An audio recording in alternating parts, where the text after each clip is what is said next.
We're live! Hey! Pact Tactics! Welcome to Pact Tactics. Whispers of the Cauldron. Q&A. Post-final episode.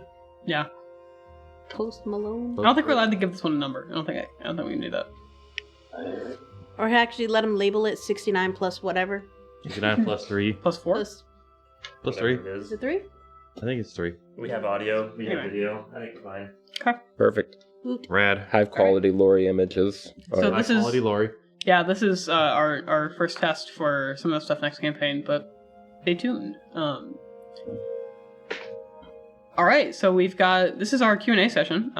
We finished the campaign for Whispers of the Cauldron last week, and this is your last warning. There will be spoilers. Do expect spoilers. Yeah, everything. If you're at this here, point you will be really spoilers. should know what's happened and not be expecting to, Yeah. to not be spoiled. Spoilers for literally the entire campaign. Campaign. Mhm. Yep. Yeah, we will Including not the be stuff rolling before streaming.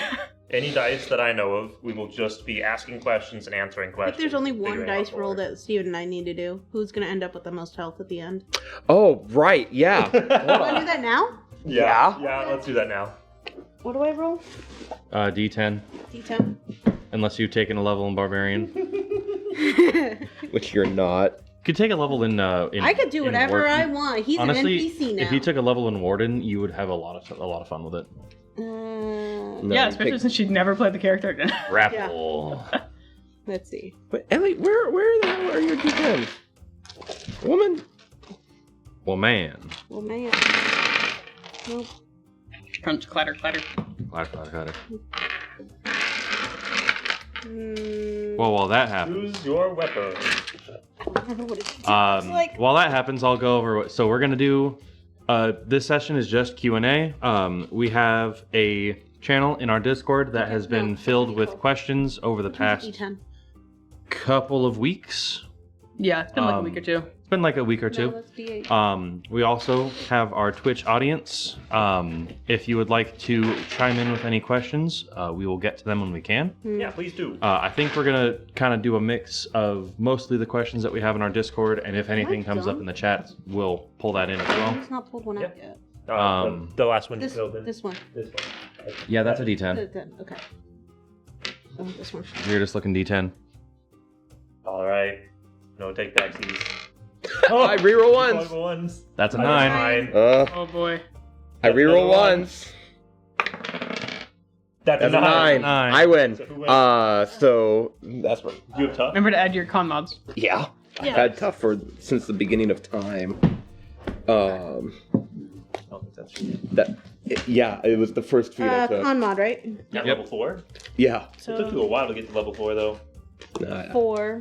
I'm at 164. 5 off. 2. Can't bargain for 5.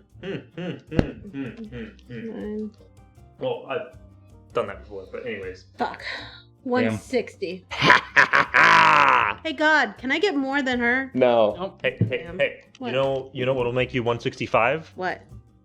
5 aid. You're at 164? 164. Yeah, if you cast aid, you'll get to 165, which is one higher than Ellie. But if you cast aid on Ellie, she'll get to 169. I'm never giving it to Ellie. You can do both. Damn. So 160 at the end. Mm-hmm. Okay. Fine. 164. I should write that on my character sheet for when we pull Ellie out again. Yeah, I should. One day. Where the Sam Hill is my pencil? There it is. Up your ass. Trying not already have torn stuff down, but you know. Well, shall we start? Yeah, so let's go ahead and get started. I think we should start with the questions that did not come from us. If there's questions the from first non-player other folks. One. question was Kevin. from Shelby, actually. Oh, No, there's 2. yeah. Oh no, that was just a question. Okay. No, it's Kevin. Kevin was the first non us one because Shelby was just responding to us. Right. Okay. So from Kevin, what were the other potential outcomes of the trial in Mechanus? Okay. So the trial was originally orchestrated by the bookbinder. The intention was that the bookbinder would have been killed, but that in its death it would have also required an angel to die. And so that was the intention originally, was to take down an angel with it. And more importantly, to try to spread the corruption of knowing that you were responsible for killing an angel as mortals. So that was a twofold boon. Other things that could have happened, I mean, it's D&D, so like, it'd be crazy.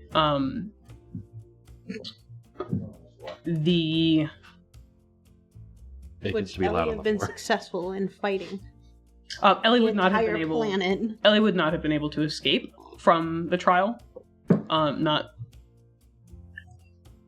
really.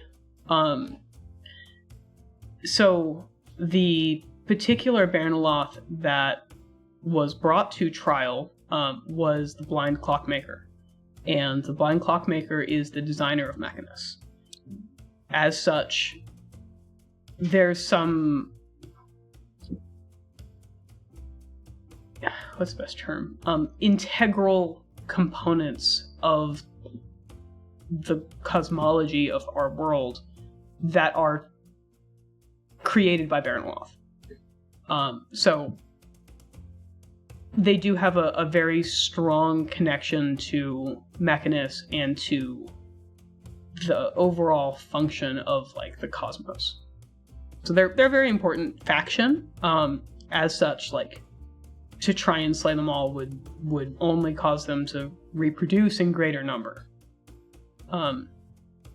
If Ellie would have tried to, or would have convinced the court to allow her to strike out against the Baranaloth, they would have just created more of them. It would have become a replication problem before Ellie could have killed them. Gross. Yeah. So they would have just said they don't want to follow the 13 rule, so we're just going to make more. Every time one falls, another will rise. Unless it got a drillist. Yeah, unless it got locked. Doesn't into matter. a drillist. They'll just produce a new one. Oh, okay. They use a Fey bargain to be able to amass power. Gross. They work with the Night Hags. Yeah. That's the second Fey bargain I want. That's the so- second Fey bargain. In Also with my the Night world, Hags? and this is true throughout a lot of D&D, individual power is limited, but the power of a coven is not. So hags have this unique boon, I guess, where they can really exceed like the maximum level for an individual in terms of overall like power and influence, because of the fact that their power is decentralized. And for them to come together to agree on something, that is when real power is created. And so the Baranaloth, to some extent, are aware of that, and they use it. It's also the reason that they're in Hades. It's because that is the dwelling ground of the Night Hags. Interesting. Oh. What group of hags did the The Witchlearn? Witchlearn? The Witchlearn were mostly in with green hags. Okay. Green and Ennis hags. Different type of hags. Different type of hags. All right. More traditional Fae, whereas the Night Hags are fiends. Interesting. All right. Next, also from Kevin. What was the narrative motivation behind all of Ellie's classes? Oh god. Oh lord. Let's see. Let me pull it So out. let's go. Let's start with what were all of Ellie's classes? Vanilla way. She's let her be. I have her out to remember to do stuff with her later. Not doing this. Ellie was a Ranger 6, Barbarian 3, Conduit 3, Fighter 3. Lord. I also flirted with throwing Monk in there at some point. Mm. So let's see. Okay, so Ellie was, her first level was in Barbarian. Ellie originated when we got the Roshman book, and I was reading about Witchlearn and went, this is the coolest thing I've ever read in my life, and then obsessed over it for about a year. And in there was the pledge bonded subclass for Ranger. And I said, damn, I really want to play this. And it's really neat to have a character that is bound to somebody else as a protector. Like, oh, I can play into this. So that's where Ranger came from, was the Pledge Bond subclass. And then Barbarian came from because I said, she's going to be angry. And also because I read Quietude in UAH. And again, I thought I said, this is the coolest shit I've ever read. And it was like, I'm going to slap this onto my character. Spellcasting Barbarian. Spellcasting Barbarian. It's just cool. Are you kidding me? The idea of an opposite rage? That's rad. It's just cool. It's just cool. It just works. It just works. Yeah. And then also we rewrote Ranger before Ellie came to be. And so I got to play our Ranger, which was a blast. And then so I went 3 levels in the Barbarian just for subclass, and I said I need nothing else from this. There was a 6-level feature I could have gotten where I could swap my rages as a bonus action between Quietude and Rage, but I liked the restriction a bit more, even if it kind of sucked sometimes. Ranger I went 6 levels into to get specifically to Haven, which I used a lot. I liked Haven. Mm-hmm. Conduit was... I read it and I went, this is really appropriate for Ellie, because I was struggling to figure out what to put into her. And Conduit is a half-caster that bonds with spirits. And I was like, that's just Ellie. So I slapped that in there. So you bonded with like Surprise Friend, and you were able to ask spirits questions and stuff like that. Yeah, I never actually swapped her Surprise. aspects, but she had 3. She had aspect of anger, aspect of surprise, and aspect of sadness, which I felt all fit her. Yeah, that fits. Yeah. And then That's sad. finally the fighter levels. Echo Knight's just cool. And I wanted a way for Ellie to go protect Quay without having to be next to Quay. It fulfills your oath really well. Yeah. Mm. And so I went 3 levels in the fighter, and that's kind of where we ended up. But the monk build would have been... If you've ever heard of the term Machine Gun Ellie, yeah. so there was a build back then that was a little ridiculous. Monk, there's Just more of an opportunity to miss. a... oh, you wouldn't believe it. There's a subclass in Kibbles 2 called Sword Saint, where if you go 6 levels into it, you can exchange your flurry of blows for attacks, like normal weapon attacks. Mm. And so I had an attack action. I had an attack. I had a hasted attack.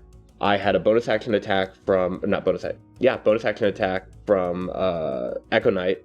I had... and then Flurry of Blows, which was 2 more of those.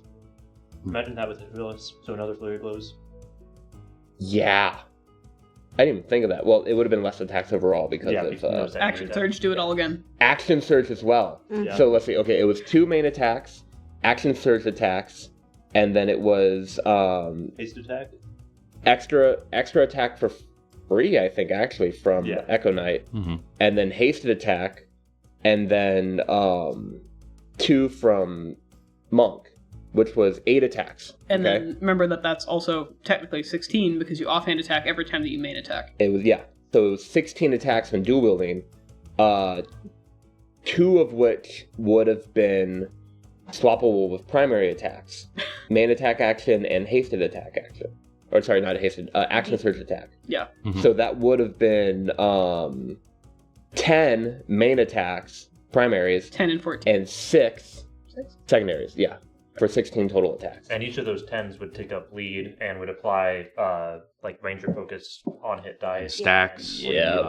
Bleed stacks, blood stacks. Well, blood didn't stack, but Blood didn't stack, but blood healed. Yeah. And healing was nice. Yeah. So, That's Machine Gun Ellie, it kind of came to be. Yeah. You ended up at the end having enough attacks that it was like, I don't want Ellie to have her full turn, please. Well, that was even without the Echo. Yeah, that was without having your Echo. Yeah, because Do Ellie whatever you wanted.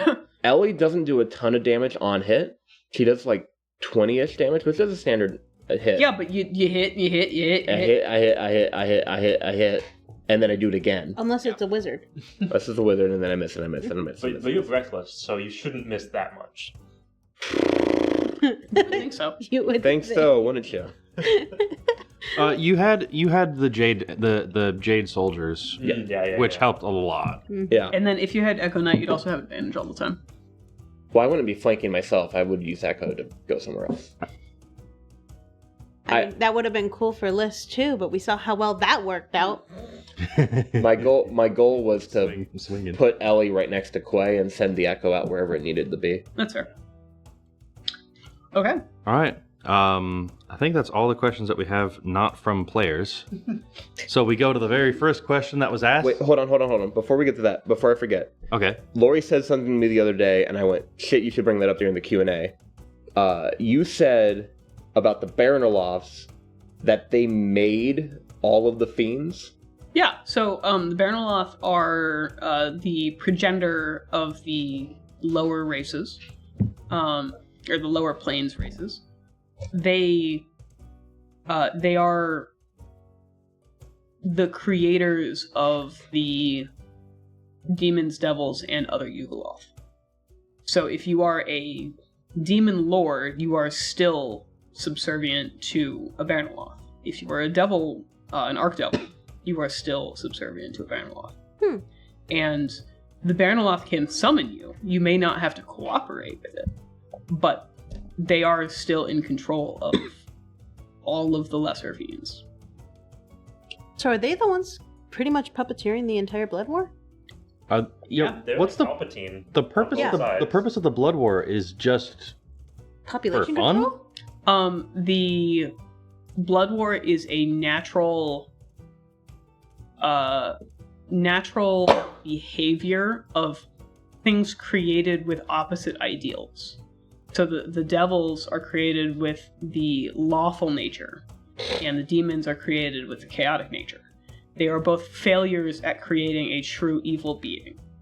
And as such, the Baronoloth are like, these are both failed creations. Let them roam the plains however they wish.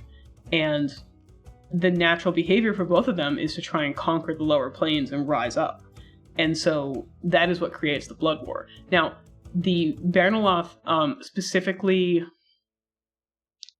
I believe the general of Gehenna,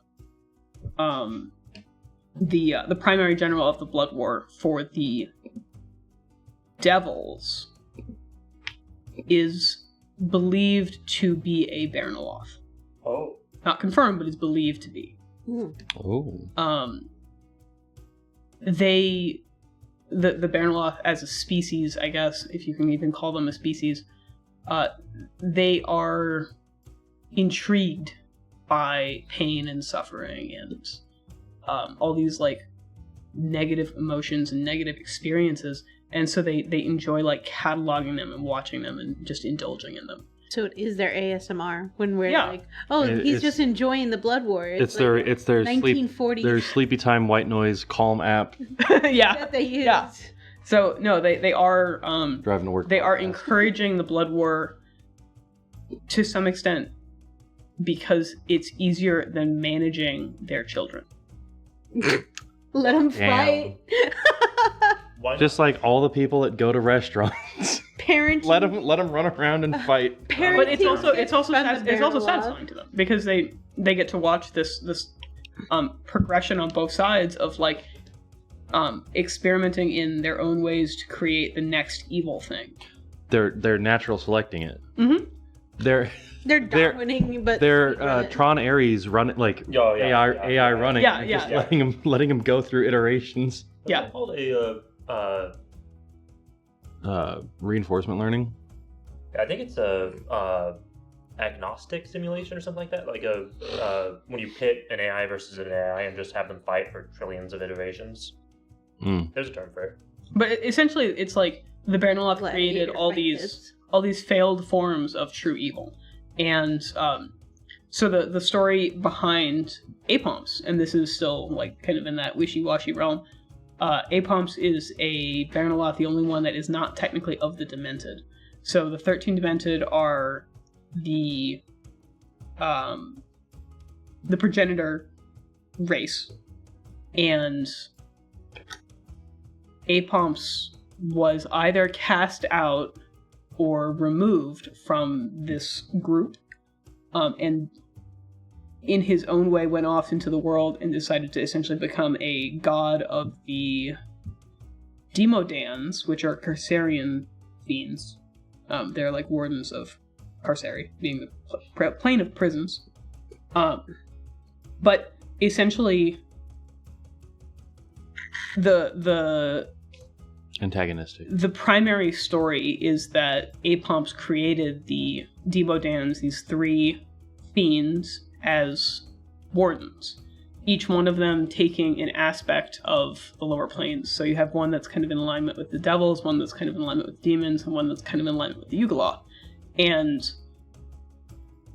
these 3 attempts were all failures because they were not able to perfect the true, pure evil, neutral evil creation. And so the other Baronoloth cast him out for his failure at this creation, for creating these imperfect things.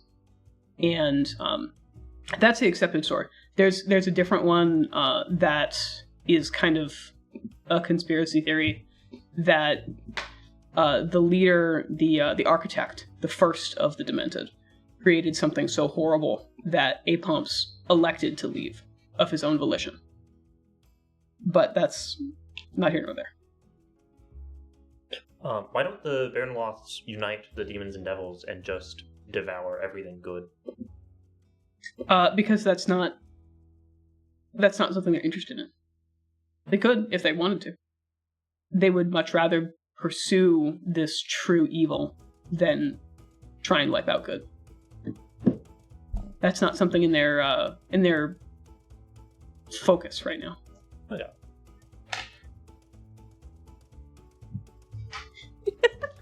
All right. Well, with the One more question.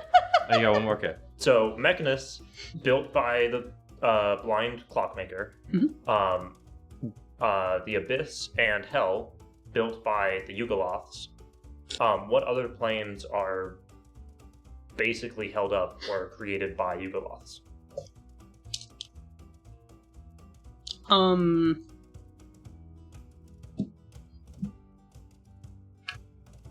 As far as I know, I should say, the blind clockmaker is the designer of Mechanus, but is not the orchestrator of Mechanus. So Primus, of course, runs Mechanus. Yeah. And the blind clockmaker is the thing that creates because a robot cannot create.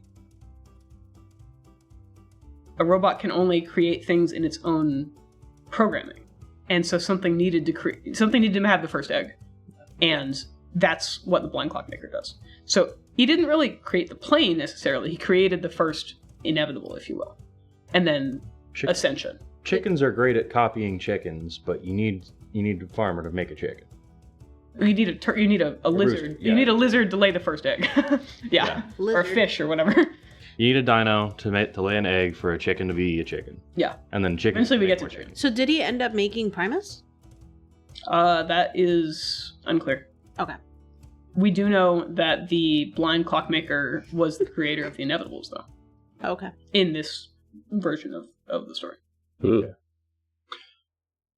Okay. All right. So The whole thing is questions. Actually, I might don't be know able why to- you're saying this is my last question. No, it's not. The last question. Last, is this the topic. last, on this the topic. last tangential question on this topic. Yeah, Chris was trying to move so on. We've got a lot of questions. We do have a lot. Got a lot of time. It's our yap session.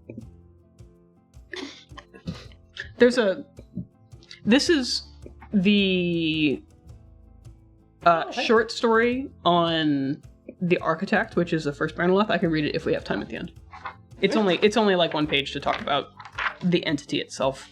Oh, But I can read that at the end if we're interested. that I want to sounds. get through questions though. All right. It is really good, and this is Shemechka's writing, so it's good. We should. I'd totally be down to do like a lore corner where we just do it like episodes where we just read like lore stories like that. I really like Steven's interruptions of, this is a quick D&D lore dump from Steven. And then Sometimes you gotta give context. yeah, I mean, it makes sense. Yeah, you know. All right. I'm reading about Baron Olaf on the wiki. I'm allowed to look here now. Yeah, you are allowed. Yeah, out here on the wiki. Geeky. Anyway, You will find that the story I run is slightly different than the wiki, but there are still some aspects of it because the wiki is really yes. Don't thin. try and go down that rabbit hole. Okay. Wiki? Yeah. Wiki? Why do you call it wiki? It's wiki. What's the next Look, one? they also pronounce pugilist, so we don't question. I've learned my lesson on questioning pronunciation. How about draft? Don't You that take one. moth away from me too. Just how mad you were. All right. First question that we had on here. It's a doozy. Oh yeah. Who was Clarity, and what is an itemized list of everything he, Edward, and Xander did to this campaign? Oh my goodness. Okay, You're so welcome. I think it'd So- be more of what is it. So There's a breakdown of Clarity in the book club wrap up. yeah, so book if you are listening or watching this and you don't know who Clarity is, there's a Go the experience last that. episode of required reading is not part of the story. It's just a wrap up, and that will have a detailed breakdown of who Clarity is. However, we will give you that breakdown now. No. No. Oh. I'm not explaining it for a fourth It time. won't make sense. Well, that's why they Yeah, that's why you go to Why the required reading? It's homework. Required reading. That's why it's required. Gee, it's almost like it was named that way So, for a reason. Really quick, though. No. No. I don't want to go over Not the... real quick. We're done with I it. can do You can Answer you can the say in question. 2 seconds, Clarity is Steven's previous character, Yes. and you go. it's A menace. a doppelganger that has 3 instances of himself. Should I say it right now? What? The Clarity relevant thing? Yeah. It's time. Oh, the Clarity Ellie thing? Yeah. Yeah. Clarity also made Ellie. I fucking knew it. Fucking figured. Which isn't a big secret to some folks. But yeah, Ellie is. Everyone put money. You may remember Jazian referring to Ellie as being delivered. Ellie was in fact brought to Jazian by Clarity. Yeah. But why? To kill Tim. So, Clarity has been playing a chess game with Baron Olaf, specifically with Tarsigus. Okay. And as part of this chess game, Ellie came into being. Mm-hmm. And through specifically guiding Ellie in certain ways, Clarity was finding a way to respond to the Baron Olaf through a channel that he himself was not Directly. directly responsible for. Got it. What are all the ways he guided Ellie? So the primary one was Lady Fuhe. Lady Fuhe, of course, being the Witch Lauren that originally promoted Ellie into being a witch in training. And during our campaign, she came in and was giving some guidance to the party on how to respond to LTAB. Mm-hmm. Lady Fuhe was a Clarity influenced character. And then Clarity also appeared in person as Imek. Remember way back when? Oh, I remember Emic. During, I believe that was the siege on... That was after we liberated the slaves off the town in Thay. Yeah, I don't remember the name of it. That was really early, though. So, Imek was a captured red wizard that was kept with the slaves that were being held by demons there.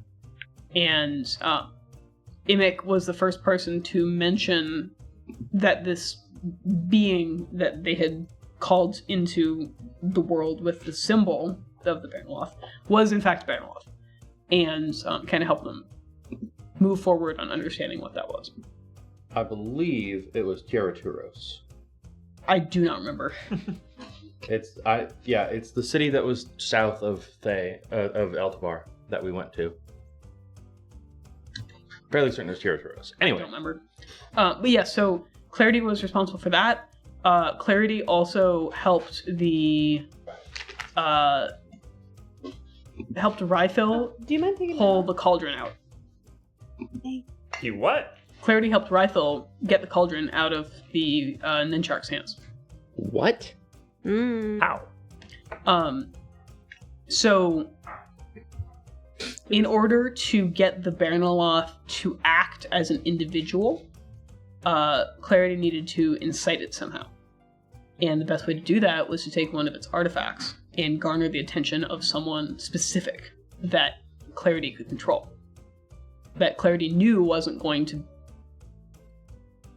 fall into the Baranaloth's influence. And so Clarity helped guide Rifil into learning about the cauldron.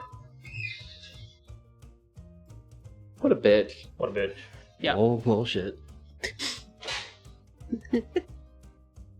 The other Xanders, though, they had been busy doing other things. Oh boy. So all of the stuff that you have heard has been from Clarity, not Xander and not Edward. Edward, you know what he's been up to from required reading. Xander has been toying with some ideas related to Islelam. As you remember from, or I guess probably a lot of people here wouldn't, previous campaign, we found that Islelam was in fact not dead, but was hiding in a demi-plane away from the view of the gods. And Xander has been trying to find a way to pop him out. Ilom is one of the, if not the greatest arcanists of Netheril, and him and Larlock fled when Karsus attempted to become the god of magic, and using a bit of the divinity that Karsus barely instantly got shredded for, he cursed Ilum with eternal suffering should he be able to be found by the gods. Thus his current predicament of being in a demiplane. Yeah. So yeah, that's what Edward's been up to, or Xander has been up to.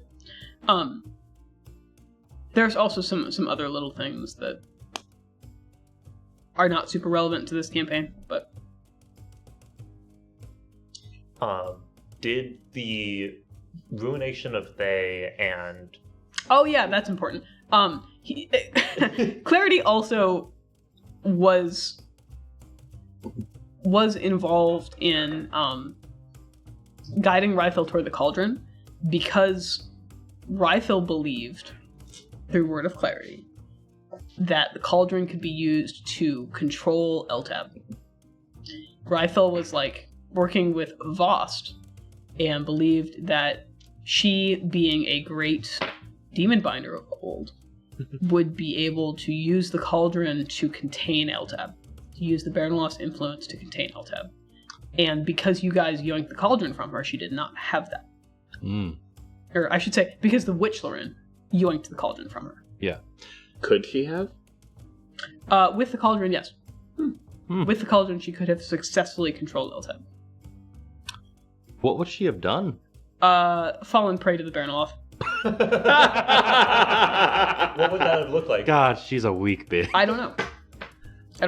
Never happened. Never happened. Never would have. Damn, that's a whole nother timeline. Dude, could you imagine if we had been this old man had been like, here's a pot, take it to this place, and we'd be like, Nothing. That's weird. Gave me weird dreams, so I left it in a field. some red lady. At some point, one of you was like, I just want to throw this thing in the middle of the field and forget about it. I think it was It was Ellie. Ellie's like, I was like, please don't do that. Ellie's like, what if we just bury this deep in the ground and then forget about it?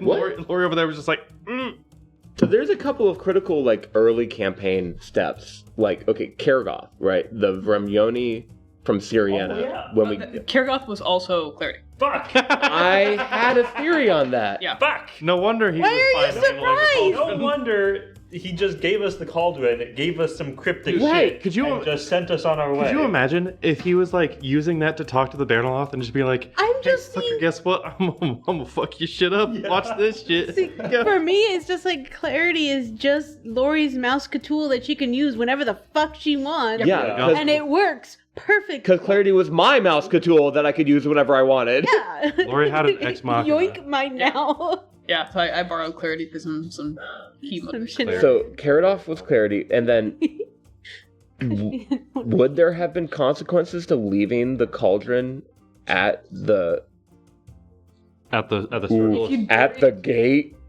that I don't think we destroyed? Oh, the four gates that we definitely drew the big Baronoth symbol on. Yeah. There was consideration that the Lady Lancers would have found it, and the Lady Lancers would have been able to use it to better influence their battles. Would the Baronoloff have left us alone had we left it there? Probably not. Nice. Okay, 'Cause we were that screwed was- either way. Yeah. Because that was one of my questions that I asked, and we'll probably get there. Of without the Cauldron, if the Cauldron really didn't have a purpose, how long has the Baronoloff been fucking with the party? Yeah, so that is a good point. So the Cauldron, was the Cauldron itself magical, or was it simply that it had the symbol on it? It was a possession of the Baronoloff. It was his. It was just like a talisman. It didn't even have the symbol on it. The symbol appeared under us. No, the symbol was actually on the inside of the lid. Okay. That's how we got Mhm. the idea. Yeah. But Oh, because the we Cauldron, lifted the lid, and that's what scared off the demons. Yeah. And then Yeah. we're like, oh, this is a rune of protection. The- Well, no. It was, Cauldron is similar to the Demodans have their three-sided triangles. They have little tokens that they carry. well, all triangles are in fact three But sided. they're little. She's gonna kill you. What are they called? Pyramids, three-sided pyramids. And the little three-sided pyramids are tokens of APOMs the Demodans carry. They're the collective memory of all Demodans. And the Baronoloff has a similar thing that Tarsik has tried to create, which was the Cauldron. And it has no function to any of you guys, but to a demon or a devil, they know that this thing is a artifact of a Baronoloff, of an elder evil, essentially. So if we would have showed it to one of the devils or demons that we were thinking We did. about. We did. And We've done it multiple times. Yeah, And multiple they- we times. got Remember that demon that threw the dude in the air? Oh, that's right. Yeah. That poor man got yeeted. That's actually where we found Imic. Yeah. That is That's where we found him, Yeah. Nick. Yeah. We had him rip the bars off of the cage and let the people That's go. right. So And you and I were just following behind him. Well, I was just. like them two were doing something, and I I just walked out with I a was demon with on the you. leash, and I was like, "Hey guys, Yeah, I was with you. yeah, look what I got!" I specifically left that so I could have threads be threads and not have the moral quandaries of the Quay watching that. I just keep picturing that scene. There's gonna be a wild pull if any of y'all get this from Chowder, where he gets infected by the fungus. He grows super big. And he's just like, "Hey monk, I'm gonna make you pee your pants," and then he busts out the wall. He's super huge. Anyway, I'll show it to you guys later. It's really funny. Continuing on, do we have any more questions about that topic specifically that we were just on in regards to Clarity and Edward and Xander and the Baronoloff? Did it all go to plan? Did everything go to Clarity's plan? He won. Clarity won. Did it all go to plan the way he wanted it to? There were some times when it went left, but What were the times?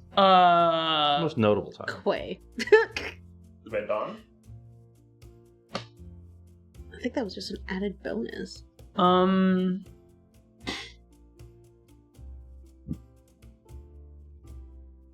Clarity's neutral. Hmm? What is Clarity's line? Cat. At this point, probably lawful evil. I think it's left. Yeah. Damn. Yeah. It's been that way. Trying to for a think long of an time. instance specifically. I think Edward, Clarity, and Xander are all lawful evil. Edward's good. Edward was lawful evil. I can pull out his character sheet. It says it right in there. required reading? Yeah. Nah. He's saving the world. Anybody who saves the world is inherently He's not good. saving the world, though. Yeah. He saved the world from the deep. Oh, well, Clarity didn't expect Rythel to bomb Rashomon. Oh, you mean the level 9? Yeah, that was The that was a fireball good- or the the The magic meteor the swarm. magic Yeah. bomb. the magic bomb. The meteor swarm. He was like fine with. He It was didn't the expect her bomb. to- Didn't expect her to roll a fucking. Well, I mean that whole attack was actually not something that Clarity was expecting. Oh. You hate in that part of that attack? Was there like a response that you could have mustered? Or ketchup. Clarity doesn't engage in that kind of a fight. Oh. That's not his style. He's not on the ground. So if Elmar Don't hurt blew yourself, up, sir. he would have been like, oh, that Been might- like, that's a problem. He'd have been Anyway. like, huh. Well, guess I gotta replay. Ellie, go fix that. That would be fucking blown up. Ellie took two of those. Three of them. Three of them. Three Because I medium. replicated myself. And Yeah. like walked a it off. Chad. Yeah, she did. With some healing. But yeah. Fucking terrifying. She's like the punch doll. Or a sandbag that you're fighting. Yeah, she's the sandbag and I'm the sand. You're the sand. I'm just frantically You're throwing just sand taping in. it. You're just taping this sandbag up. You can take You're it. you're the fuck. Sorry, I'm trying to think of a way to say it. There's a dam that was built on limestone that is constantly being eroded underneath it because it's soluble in water, and they built a fucking dam on top of it. And so they have pumps that are pumping in mortar essentially 24/7. And if any of those go down, 1.5 million people will die. Number 1 for innovation. Let's Yeah. go. I think it's somewhere in Africa or the Middle East. I don't remember where. But they have pumps that are pumping That have to keep going. mortar in constantly. Maybe don't build a dam on limestone. Just maybe. There's worse dams. Well, there's worse. Yeah, I know. There's some really bad dams. Damn. Did we solve it at that? Or did we keep solving? I think you're good. I can't name one off the top of my head where specifically it went left for Clarity, but there were a couple instances where it was like, this is not going right. Definitely bombing over Freshman probably wasn't on the. Yeah. Probably Anyway. help. But also, Anyway. Wasn't on the bingo card. Yeah, it wasn't on the and then he today. made Edward clean up the other mess too. Yeah, did Clarity touch the Node. the node when it was wobbly and weird after the magic bomb?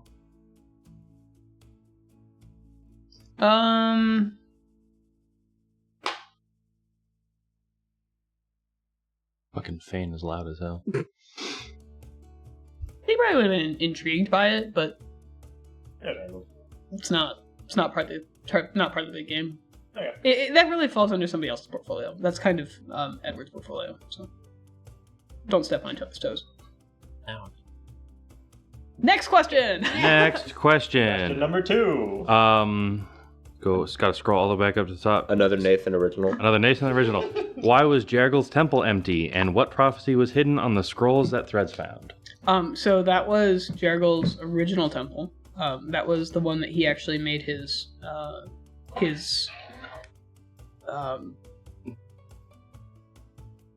domain from. And the prophecy on those scrolls was the original Spellweaver end of everything prophecy. And the Baranaloth had been studying it. So let me Elaborate on that. let me Oh yes, the end of everything prophecy. The Spellweaver's end of Yeah, everything prophecy. I actually do, but it's a lot funnier to make her actually read it out. so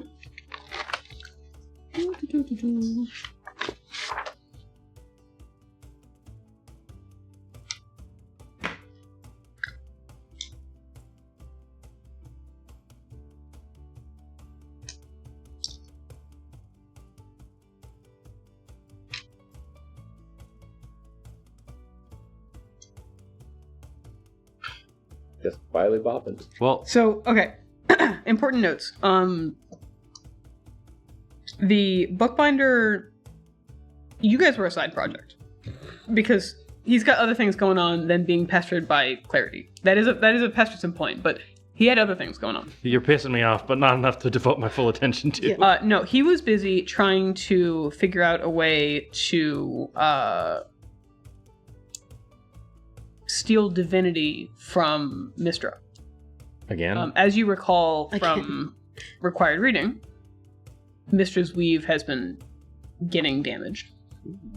The bookbinder was using souls of demons that were captured with his rune and were part of Blood War and part of the conflict in Thay and wherever he could find them, and using those to try to weaken Mistra's control over the weave. As you recall, Zantara asked her if she needed help, and she said, if my agents should fail, I'll contact you. And congrats, you didn't. So What? Oh, wait, we were the 4? yeah, you were the 4 fucks. Oh, shit. Hell yeah. Wild.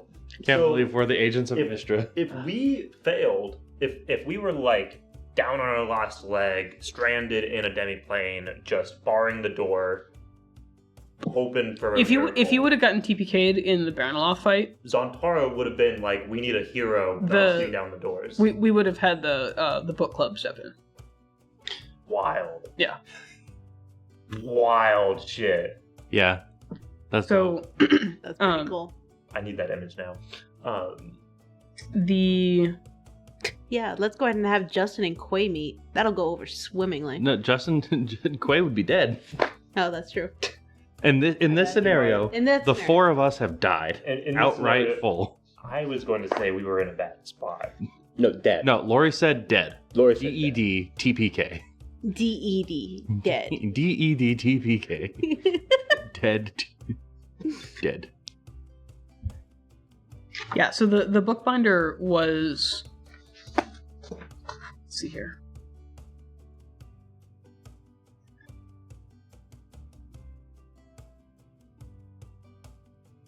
Was busy siphoning power from the weave.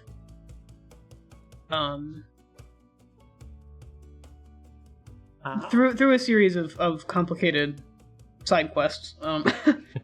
He's doing fetch quests. Bring me So- 800 of these flowers, and I will increase your spell level by 1. As you recall, or perhaps recall from the story of Very cool. required reading, the It is required. Looming Oblivion consumes matter, converts it into magic. Who replaces the matter? The god of magic. And so, by siphoning off magic as quickly as possible, the Baranaloth was making the Oblivion have to consume more matter, and therefore Mystra provide more to it. Oh shit.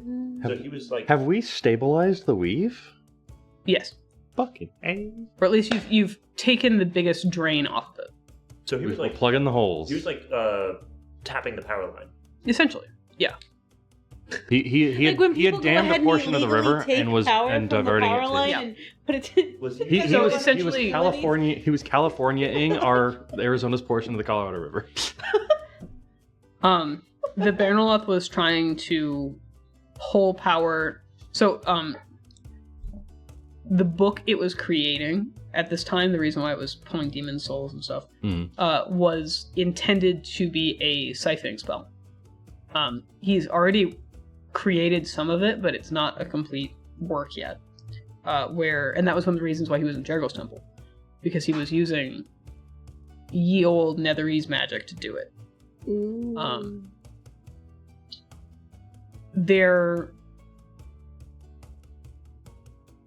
The intention was that the Baranaloth would be pulling magic out of the system faster than Mystra could replace the food of the Oblivion, and therefore taxing Mystra in that process. Now the Baranaloth that was its primary purpose, was to see what would happen when a god was weakened. That's kind of out of the scope of what you guys would be focusing on, though. How did the books that he captured siphon magic? Did he just set them to work like a server farm or like a bot farm? Was he just DDoSing? I believe... Let's see here.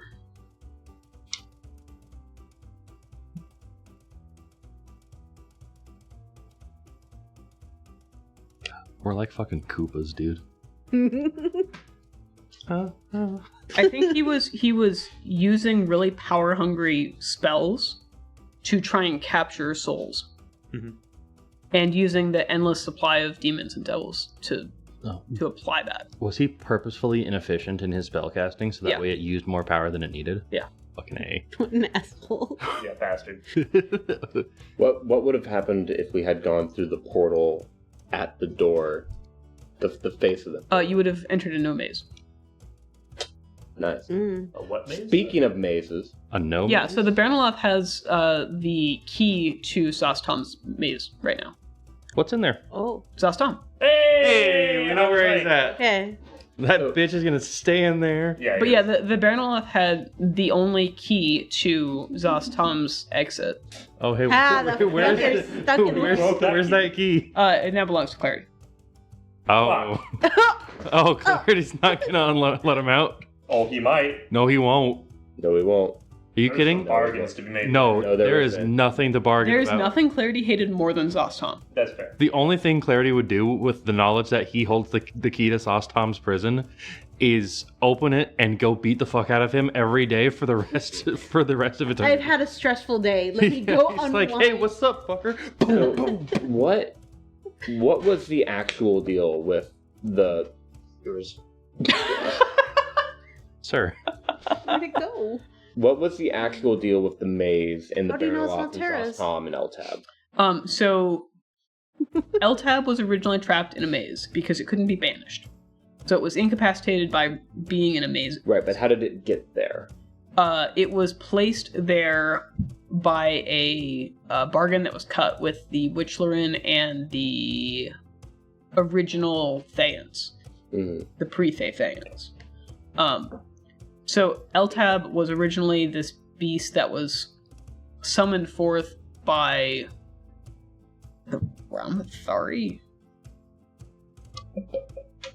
I think it was around. I think it was the Ramathari against the Nar. Yeah. The Nar had Kosuth. And so they were fighting Eltab versus Kosuth. Essentially the two great powers fighting over this war. And this is like way back in the past. So Eltab was sealed away after Kosuth was defeated. And the intention was that Eltab being sealed in that maze under Eltabar, but not killed, would allow the Ramathari to use it should ever the Nar rise again. And they didn't want to give up this weapon that they had, essentially. And so they sealed Eltab away. And Faye had been using Eltab as a power source for some time, as well as the node. So they had already been tapping into it. And Avast had weakened the bindings on it enough that the intention was for Rythil to control it while Avast was using the power of the node. Because the node was what kept those bindings in place. So the bindings failed when Avast pulled the power on them, essentially. And the idea was that you'd have Rythil control Eltab. And there was some sauce between them, but that was the original plan. And then Rythil couldn't do it because she didn't have a cauldron. And Eltab broke out of the maze. When Eltab broke out of the maze, it was Zastom that was trying to keep him in the maze because Rythil couldn't do it. So Zastom stepped in and tried to push this demon back into the maze. And Ryfel was like, you know, I don't like this guy very much. This is a unique opportunity. Push. Oh, the hubris of the Red Wizards. Yeah. Eltab got out, and Zostam got stuck in the maze that he crafted for Eltab. So would we have met Zostam if we went in through the normal portal? No, different maze. Okay. So Zostam actually did make this maze with the Baronoloth? Yes, Zostam was guided by the Baronoloth. The Baronoloth's designs for Carceri were used in this maze. And this was all the way back during Ramathar. Yes. Wow, so he's that old. So Sastam was Ramathari, not before he was Thayan? No, because there was another Red Wizard before Zostam that created the maze, and then Zostam took over. When we were in the dream, I might be mixing up Zostam and Avos. No. Yavengi? There is a Vangi. Witchler one, but Yavengi was working with somebody. I think it's like his name is like Tic Thay. It's a mysterious Zulkir is the only thing we have it. We have Tic Tac. We do have Tic Tac. Had Tic Tac. Oh yeah. No, I have more. They're at home now. Yeah. Because I refilled today because I Where had them dogs. where them Dr. Pepper Tic Tacs at? Oh I god. have a It's little, so good. little emblem of a Pact tactic, Tic Tacs. I have Altoid. Tic Tactics. Tic Tactics.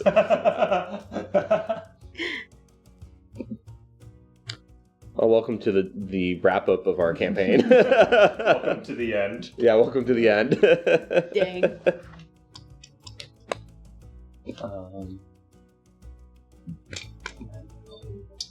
Any more? She's looking up something about the Zulkir that made Oh the maze, yeah. though. Okay, so it was before Zostam. I apologize. It was We have him listed as Mysterious Zulkir. yeah, he was the original founder of Thay. Yeah. Oh? I think his name is actually Thay.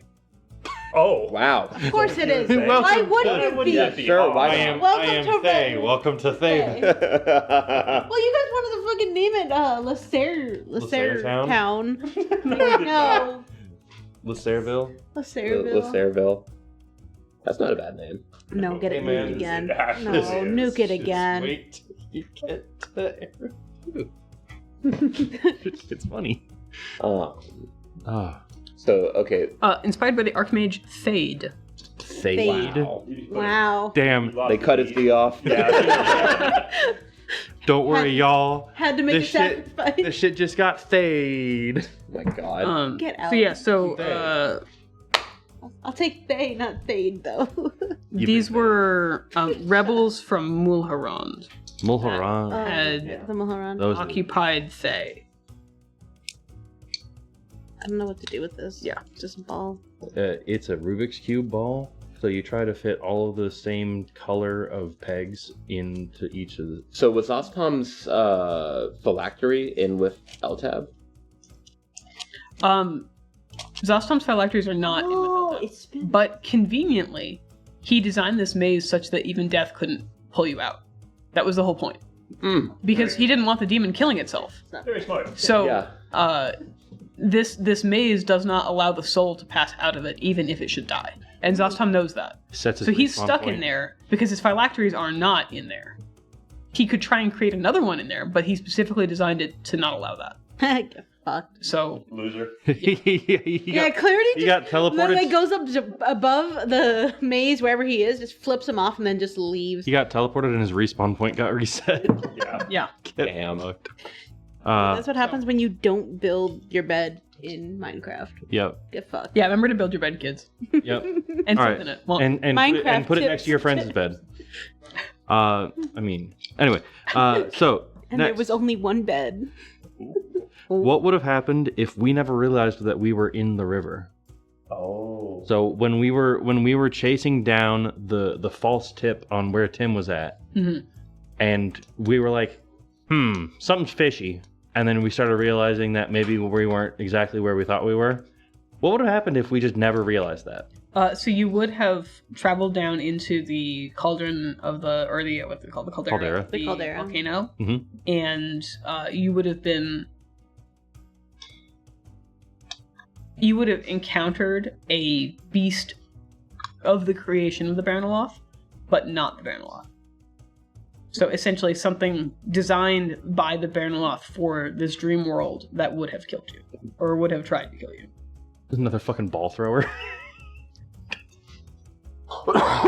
Dude, if we got hit by that ball, dead, gone, instant. Splat. 800 d20 damage. Big splat. All right. Okay. Quick one, like it. What would have happened if Ellie killed Katashka back when we first met her? Katashka would have died. Oh. But, But would they have sent another one? Probably. and what would have happened? Killed that one Probably too. would have died too. Okay, so you could have just So Katashka was not the Baronoloth, but was an agent of Tim. okay. Yeah, so Katashka was not like a polymorph Baronoloth or something. Katashka was just an agent of Tarsigus. Okay. So we could have just continuously killed Arcanoloth as they kept. Arcanoloth. Yeah. So But they would have been a little more hesitant to keep coming. after the they fourth didn't- one that dies, it's like, man, I don't know. to some extent, they don't have a choice. Yeah. They are subservient to the Baronoloth, so their options are either go to talk to you guys Go get killed. and get killed, and then reform in Hades, which is frankly not that bad, or be put through whatever torturous act the Baronoloth wants to inflict upon you, Yeah. which is inevitably worse. Hey, I need you to go talk to the fucking the idiots. Oh, sorry, I woke up and my throat's all sorts of fucked. Can I can't talk come in to- today? Can I talk to them when the elf isn't there? Hey, I'm actually on vacation that you approved like months ago. So, I mean, I'm kind of not on the clock. Thanks, bye. I think that's what would have happened. Is they would have that just they would separated have realized that Ellie has a zero tolerance policy, and they would have heard because Threads telepathically said Ellie's being not irrational, but Ellie's not going to listen to you. Oh, that was You can't insult that was not Ellie, telepathically. That was in a language none of you guys understood. That was telepathically. Was that telepathic? You did I thought it. You you did said it it in a Abyssal. couple different times. I've said it in You Abyssal. can't I know insult that Ellie much on for sure. International Women's Day? That's fucked up. Everyone. Wait till tomorrow. But yeah, I think the Arcanoloth would have just avoided Ellie and then would have just made deals with. Honestly, probably would have made it with Threads or Listen. Yeah, because And it would have just gotten worse. yeah. Yep. Okay, partnering off of that, what would the deal have been if the Arcanoloth had eventually had to stop going to the group as a whole and come to just Threads? I don't know. Damn. Probably would have been something that Threads wanted. Hey. What does Threads want? He's got everything he wants. Yeah. Besides his friends back. I mean, after a million years. Yeah. After a million years, you kind of stop wanting things and just exist. Yeah. I don't know. The Arcanoloth are very persuasive. Okay. It would have been fun for them to try to corrupt Quay. I was thinking about that. That'd be really fun. Quay would have been corruptible. Oh, easily. Shut up. Especially if Ellie's not The there. problem is getting Ellie away from Quay. Yeah, that's the problem. Submissive and corruptible. Breedable. Okay. Next question. What would have happened if we used the Cauldron more? Does it make Tim more powerful? The Cauldron is a free source of souls for the Baronoloth. So I mean, yeah, you're providing it free materials with which to weaken Mistra. So, Was that your knee? Rad. Ouch. but for you guys, as far as you're concerned, the more you would have used it, the more likely you would have become dependent upon it. And it likely would have started growing the Baronoloth's control over you guys. Yeah. I mean, you remember at some point that it took control of Threads completely. Oh yeah, when I was I started. That's the racing kind it. of stuff that you can expect, like possession and things. Yeah. Cool. Yeah. That's It was, rad. it was hinting at it with Lysair. That's why Mhm. Lysair just brought that shit. Hmm. All right. What was true of Threads' past and what was a lie? Basically, what was shown to Threads, how much of that was truth and lie? So a lot of the general themes were true. The precise details, though, there were small things that were not true. Like you getting locked away by your previous owner, that happened. Yeah. Of course, there were like visions involved in that didn't. But the Bernoloth having influence over, like, your mentor and some of the other Red Wizards, that didn't happen because it didn't care at the time. Interesting. When you were first being created, the Bernoloth was not aware of you guys. But because you started connecting with the Bernoloth, you started getting its influence. Those memories were altered to include its influence as if it had always been there. Interesting. A lot of self-doubt. Yeah. That's cool. I like that. Let's see. Enough truth to be believable, but the details, therefore, the lessons learned are different.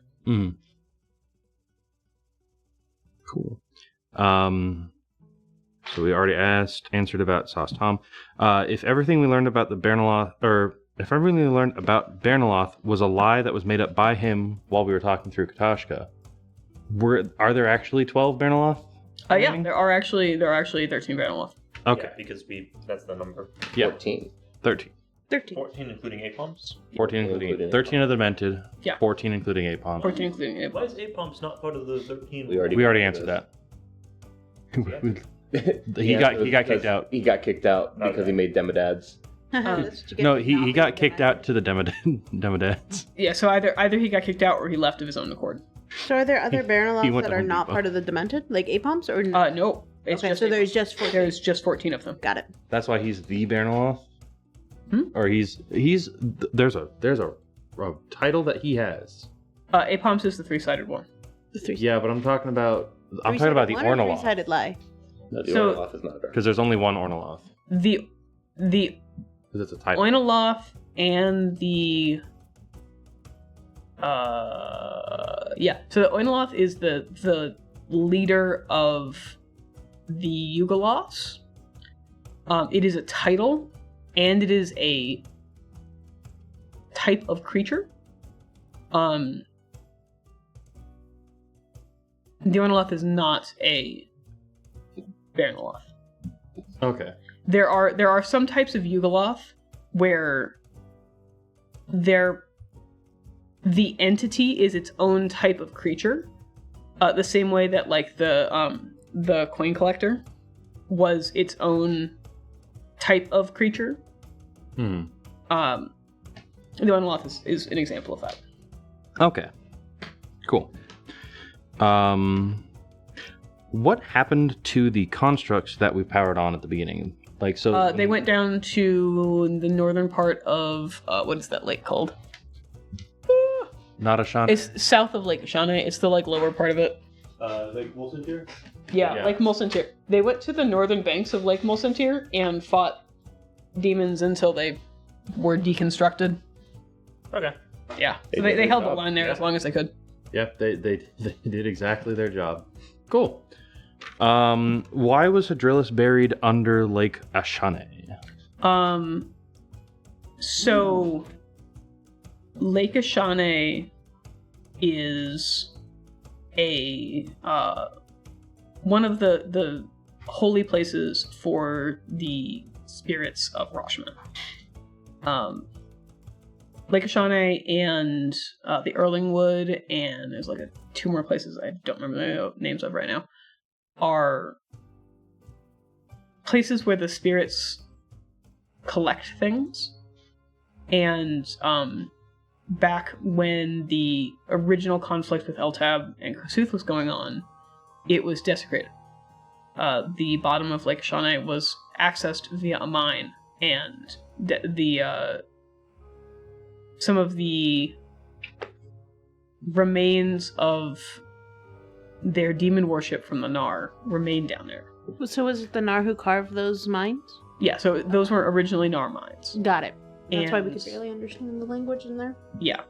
And the original Hadrillis blade was used to keep that area from becoming, from essentially like festering into something that Eltab could have accessed. So there's a long history of what's called demon cysts in Nar country. Demon cyst? Yes, S-Y-S-T, Yeah. C-Y-S-T. Ew. Yeah. They're places where the abyss leaks through. Blech. And It's like pimple. Eltab being locked away had prevented them from becoming active. But when he was released, those locations became portals for the demons to pull through. Got it. The Nar demon binders could also use them as access points for the Hells, or for the Abyss specifically. And one of those was placed underneath Lake Shana to try and weaken the spirits of Rashman. I mean, Damn. It did Yeah, it did indeed. until we made it fixed. Yep. Water break. Drink some water. Or Sippy. or tea break. I'm gonna grab some Ritz because my Been drinking my tea. Hydrate. Hydrate to keep your voice. Actually, that's one of the emotes that we should use, or one of the redemptions. Hydrate. Hydrate. Forcible hydrate. 200 soups. Oh my gosh. No, Lori needs to drink more. 25. 25 soups drink. 2 soups. 2 soups. One soup drink. 1 soup drink. All right. As Steven comes back, what happened to the things that we used Tim symbols on? So, like when we drew it on the thunder sail. So most of the things that Tim symbol was placed on were sent to him specifically. Hmm. So like they became essentially like sacrifices to him. Cool. So besides, of course, spreading the image of the Bernoloth's symbol, it also would have shared the thing it was drawn on with Tarsicus. Mm. Okay. So, like when we sent messages, he read that he could, like, with it. He could access them. Okay. Did the people that consumed that thunder sail meat have any adverse connection to Tim? I mean, I feel like he probably would have been aware of them. Cool. They're Rad. just Because a whole bunch of we- nomads. It's Because we fine. drew Tarsicus' symbol on the span reed, did he have access to just the span reed in its entirety, or only a We couple we drew it with the span reed, not on the span reed. We communicated it to Darasanya using. So yeah, it Yeah. did have access to Darasanya, but as soon as it was removed from that artifact, it was no longer part of it. I mean, it's just drawn on a piece of paper. So you're moving the pencil, you're not moving the paper. I see. Yeah. What would have happened if we had gone to the Orcish Knights of Thay before the battle? Would we have Would have been- had to persuade them to fight with you. They probably would have been very resistant to it because they believe in the old ways of Thay. And for them, Zastan was going to come back any day. Mhm. Oh. They Damn. still believe that? Mm-hmm. Yeah. Damn. They treat him like a god, like legitimately. And so their expectation was he's out doing something very important and he will return when he is done. All right. Could threads be affected by the negative plane like how the node was? Oh, I see. The node wasn't affected by the negative plane. It just had two forms. It had two different sides of it. Okay. Could he have like It wasn't altered by the... so when the negative node got pushed into our world and it started deleting everything? That was because, it... Let's see here. This is a question I should have had from the other campaign.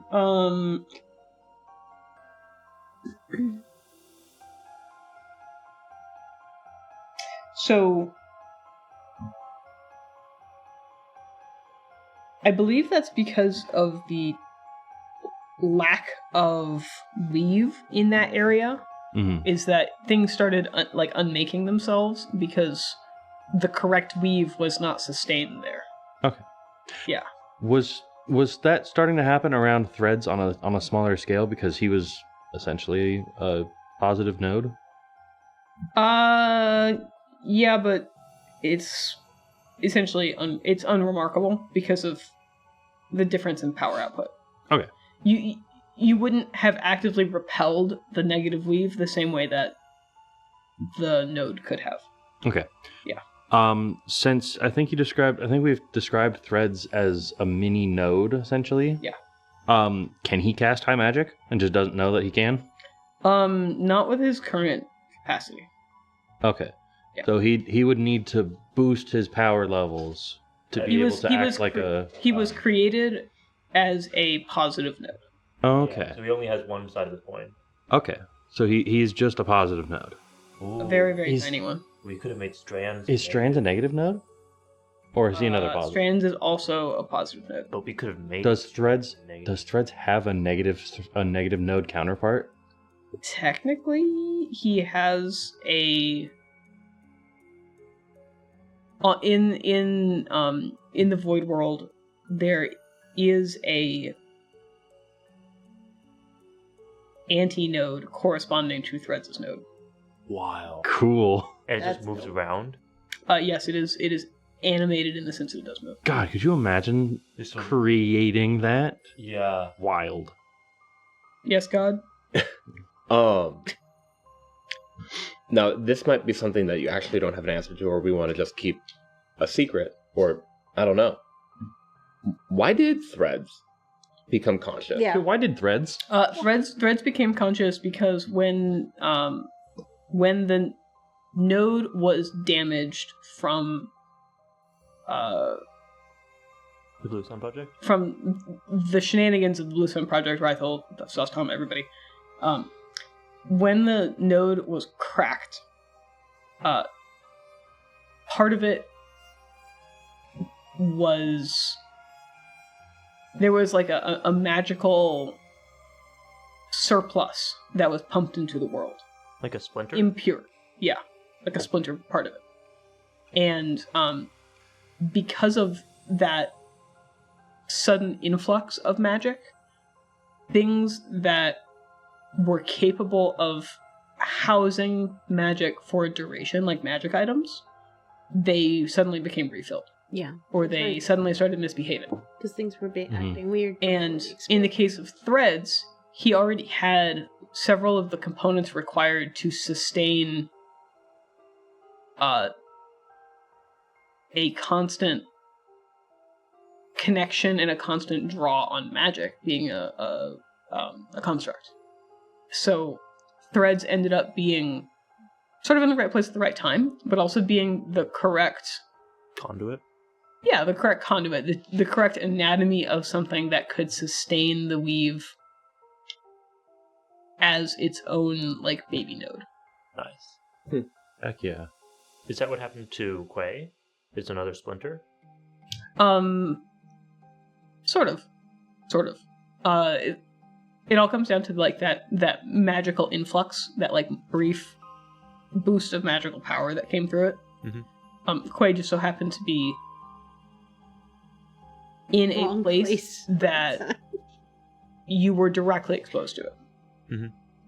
Not intentionally, but like Yeah, you got radiation burned. Yeah. Wait, so in a way, you were kind of made by Clarity too, because Clarity was influencing the blue. Well, no. don't think about it like that. Everyone was made by Clarity by that standard. Mm. Because made by Clarity. The Blue Sun Project cracking the node was not a thing that Clarity did. Actually, that's true. You're older than Clarity. That's right. Physically, my body is older than Clarity.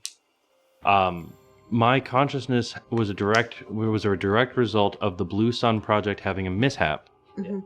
and that was not caused by Clarity in any way, shape, or form. So I was on the same boat as you, where if Clarity didn't happen, or if he didn't touch Thay, Quay would have just gone to Roshman and vibed. we still would have existed. I would have become sentient. You would have gone to Rashman and become a spirit walker. And the world would have just kept going with us two in it. But because clarity happened, we kind of got pushed into a different destiny. Thanks, Clarity. Clarity had to go pee. While she's gone, There she goes. I think she might already be upstairs. maybe. I don't know if it's posted on our. I don't know where it's posted, but it's on our Instagram. We have a link tree. Yeah, we have a link tree. It shows. It has all of our shows on it. It has our Instagram. It has our Twitch.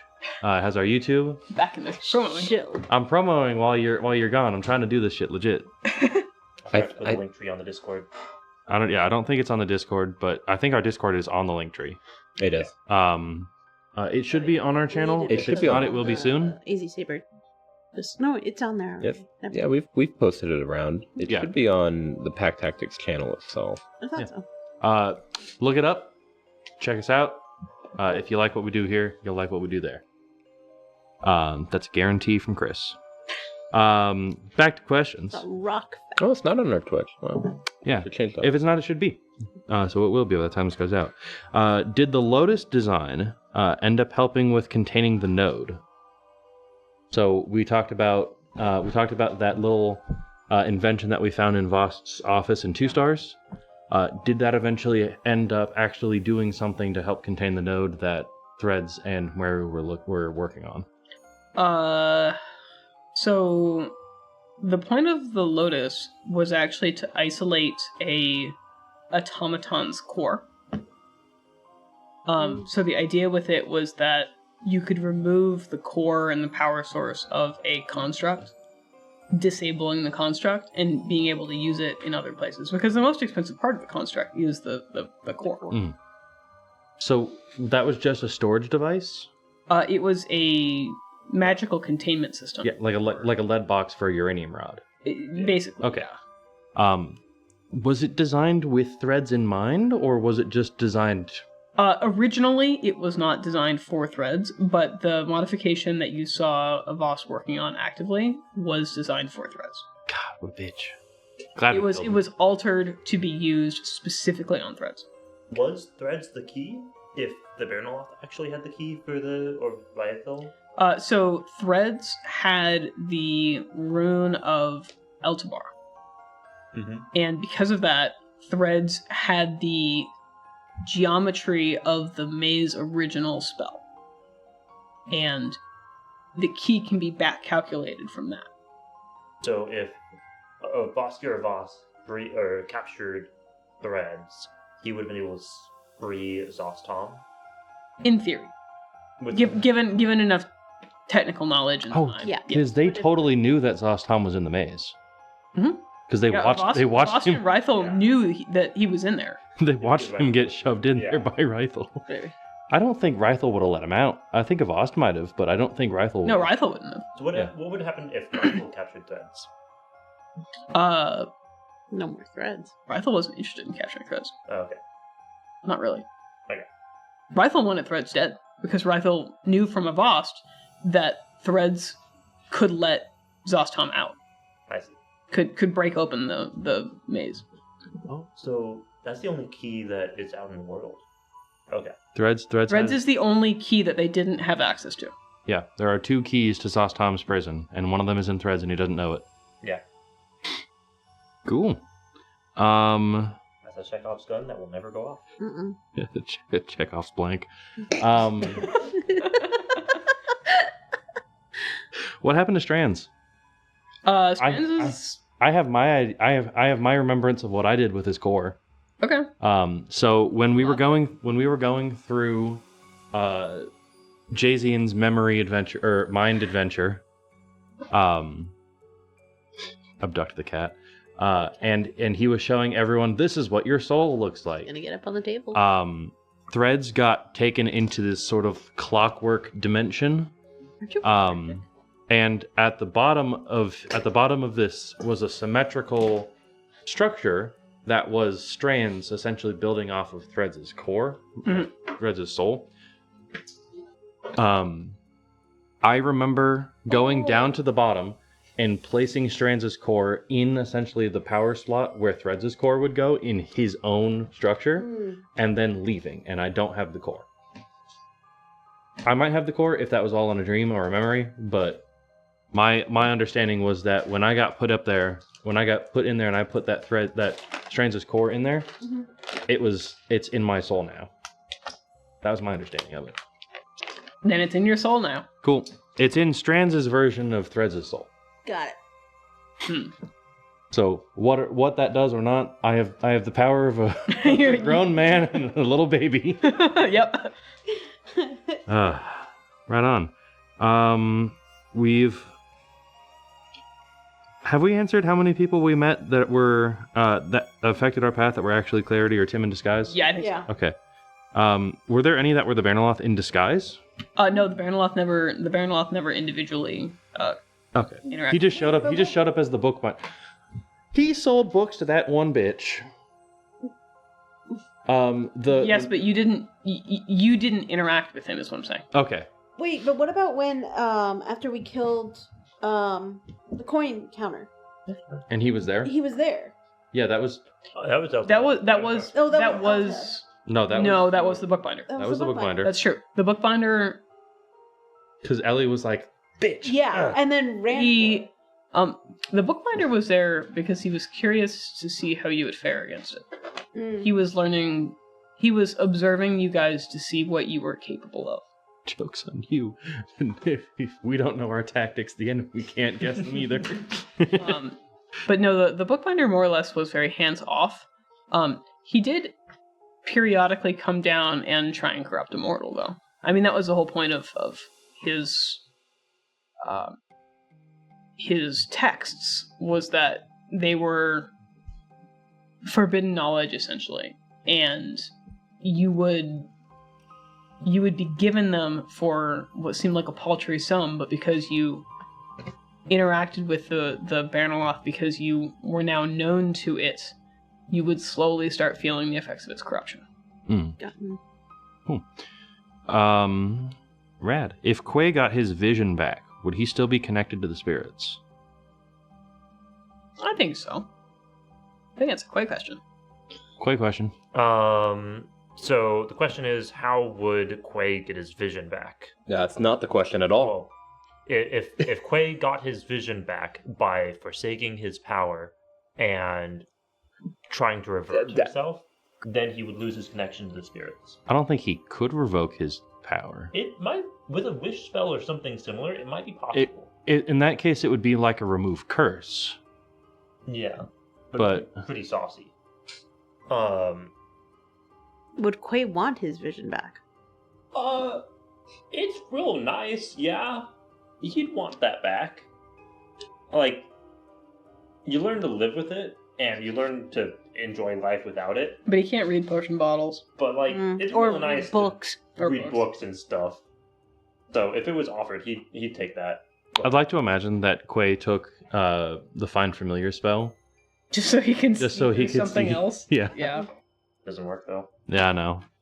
I don't think he could get his vision back without... Well, as a Telthor, he might have his I think vision. as a Telthor, you could have your vision. Yeah. Or I mean, you would see the world as a Telthor does, which is Yeah. probably a mix of the real world, kind of ethereal, Yeah. and the spirit world. More real, more I think his tangible. vision as a Telthor would be a little weird, but he would be able to read books and stuff at that point. Yeah, I think so. He's just gonna chill in the Yeah. library. He's got to stab a book to get its soul so he can read it. Oh my god. Downside is he's a very small bird. I am very small. Okay, this is a question that has some asterisks on it. Okay. How does Quay and the Witch learn in general pull magic if not from primal, divine, or arcane sources? The asterisks on that come in the form of this. In the Q&A for A Hunt for Scylla, we learned that the Witch learn in general pull magic not through the standard primal, arcane, divine from Mistra, but they still have a filter through the spirits thanks to a Fey deal that they made. Quay wasn't part of this deal, but he still has access to that same sort of spiritual Witchlerin style magic. The short answer is, of course, spirits, but I'm wondering how the spirits apply magic, if it's easier for Witchlerin to bypass Mistra's filter, and how does this relate to the emptiness we learned about in required reading? The answer is hags. Hags. Cool. Hags. Hags. But Have a great summer. Yep. Hags. Oh my god, that's actually Everyone- what we were signing off in high school. It wasn't actually have a great summer. It was just hags. That was the answer God. to everything. We were giving the hags power. We were We were giving them giving power. the hags power. So yeah, the Fey deal, of course, is through hags. Quay is kind of an anomaly because Quay is not necessarily part of the hags deal. He's not a woman, so he's not technically eligible to be a Witchlerin. Ha, man. But more importantly, Quay's spirit sense was given to him through magical means by the weave, by arcane magic, essentially. And because of that, his connection to the spirits is a little bit different than a standard Witchlerin. He does draw the same way that a Witchlerin does from the spirits instead of from the weave. And the spirits are a form of magical potency that is kind of extra. It's like a side from the weave itself. So that's where Quay's power is coming from. It's not necessarily directly from the weave, but from the spirits that exist in places that the weave does. Does Quay see spirits differently than Ellie sees spirits? Quay would see them more in their preferred shape, and Ellie would see them more as forms of things in reality. So I feel like Ellie's experience of the spirits is them taking shapes that she is familiar with already. So like animals or like objects, things like that. And Quay's is much more a... There is no baseline. Yeah, there's no baseline. There's no like... No requirement to be a physical shape. No requirement to be anything more than just a mote. So I think that there is a little bit of a difference in how they like visualize spirits. Cool. So the Witchlerin don't hold power from a node, and any ley lines or anything like any weave like that. Not directly in the same way that like a arcane caster does. They use the spirits as their access point instead of like a god. So think of how like a divine caster pulls magic. They are tapping it through the weave, but they are given it by a god. Yeah. Quay is technically tapping it through the weave, but given it by a spirit. Okay. So, Quay is a god. because it's not divine magic, does it use the same Mistra filter, or does it bypass it? Uses the same Mr. Filter, technically. So what if... Sorry, my brain just created this thing and latched onto it. Is it kind of like when you turn the lights on in your house, it uses the same power lines, but it could come from like a diesel generator or a natural gas generator or a solar generator? It's like the color of the bulb, or like the... No, because it's not the color of the bulb; it's the source of the power. Because it uses the same transmission. It's like of the weave. it's like if you swap a halogen bulb for an LED. They both create light, but they use the same power source, but they do it two different ways. Okay. Yeah. Well, it's not the same power source; it's the same transmission source. It is the same. The different power source. From the spirits, from a god, from the nodes. But they all pull it from... They all pull it through the weave.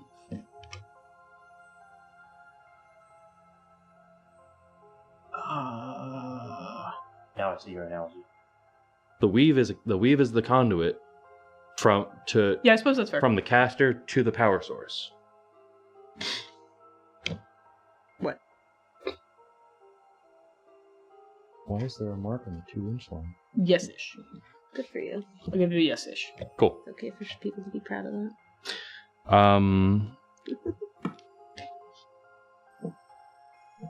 All right, good. No one has any clarifying questions. When Tim told Ellie, once they find out what you did, they will push you away. What was that referring to? That was you going around and pressuring people in Fae to conform. And killing him. It was strong. When we found out you were strong army people.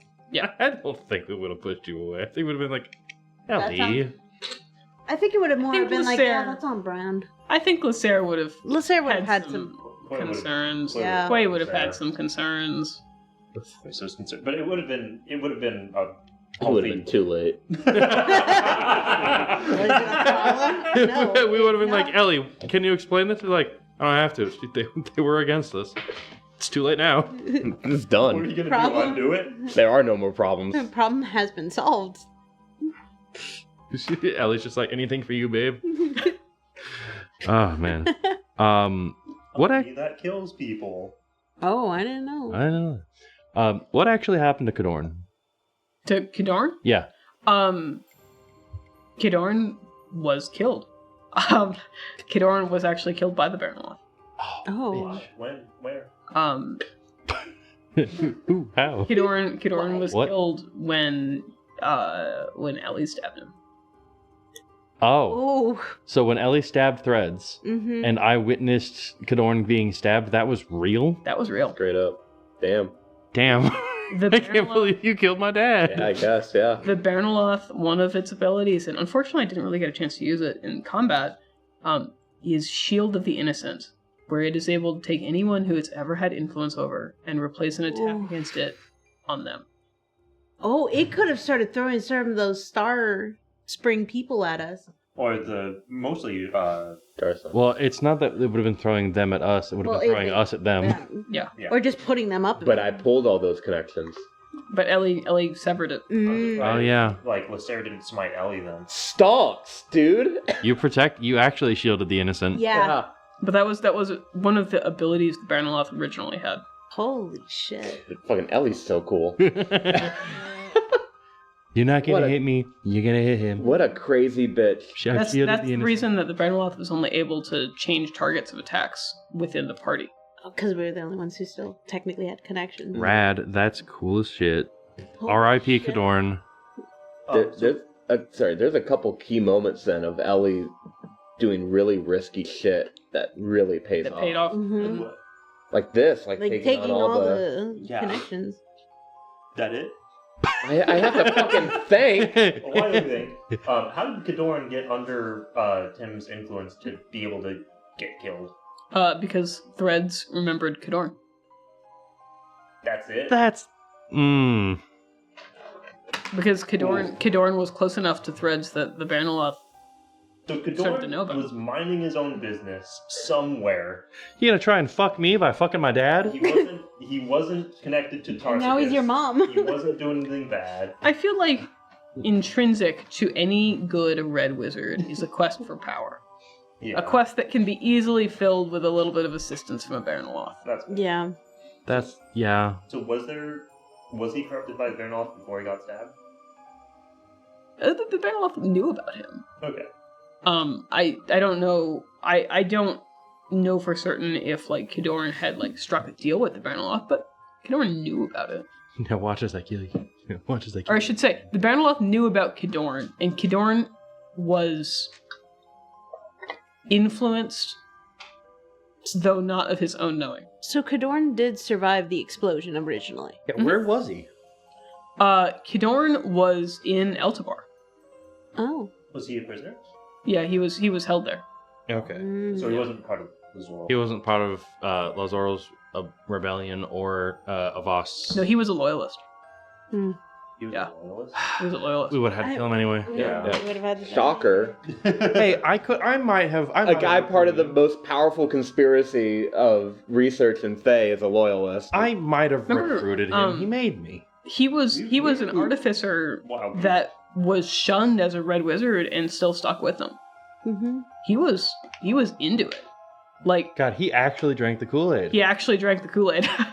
Fuck. Yeah. Hey, you can have a crazy death. When Threads was like when Chris was describing Cauldron, we were like, he's an artificer, but he's working for a bunch of wizards that will never treat him as an equal, and he's still agreeing to do it. He's still committed to the cause. Yeah.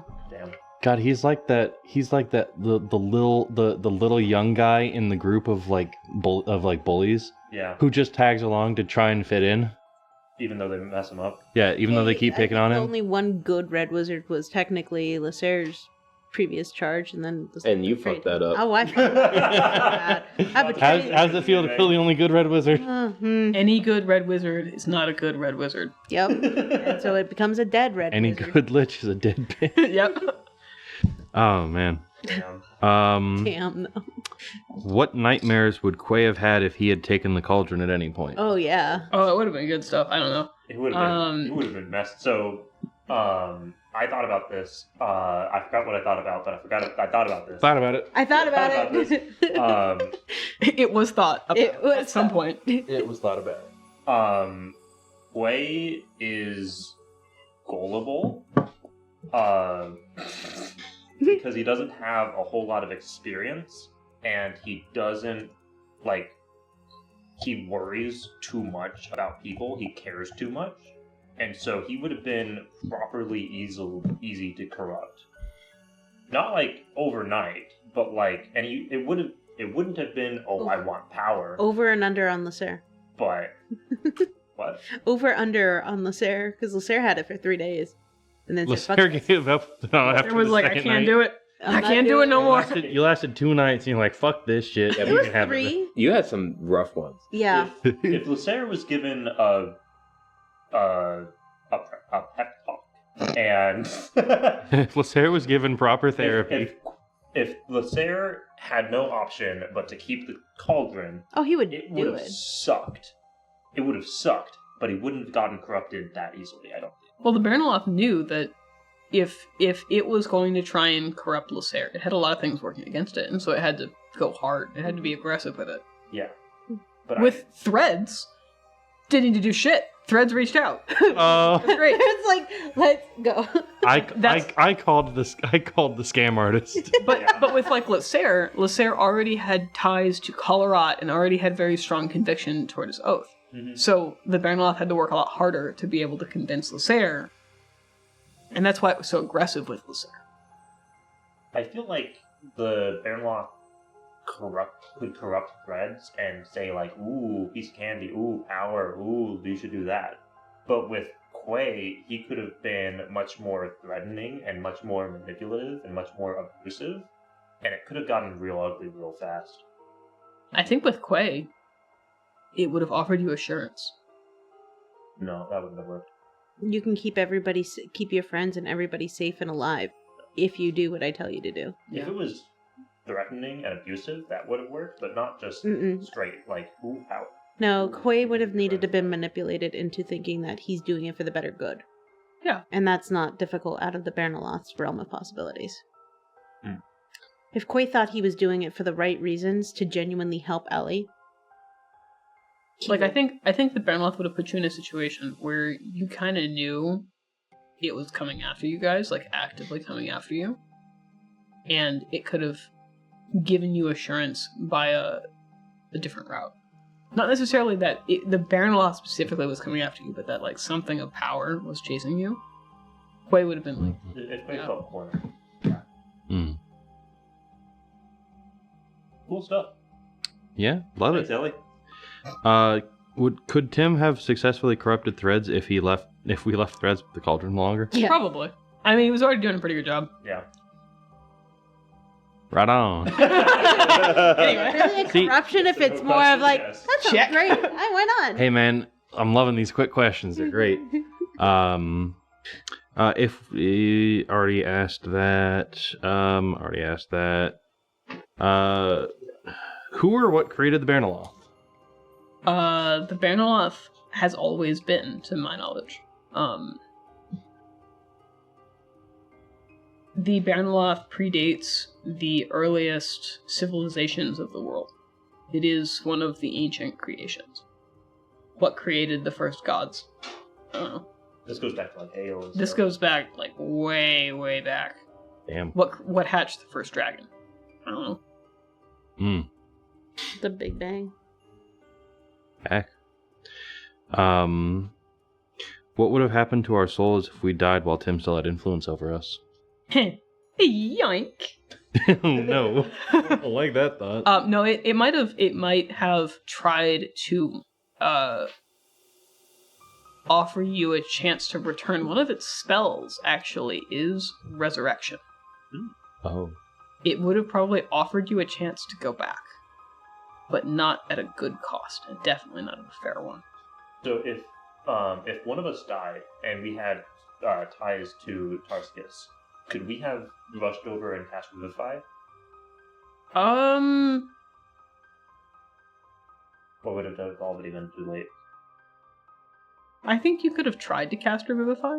Ooh, But- it gone spicy. It could have gotten spicy. Well, remember, she's been wanting to do Counterspell and Revivify for how long? Yeah, but I have to have something in the zone to do that. It needs to be within 30 feet. Well, plus 60. 60 feet.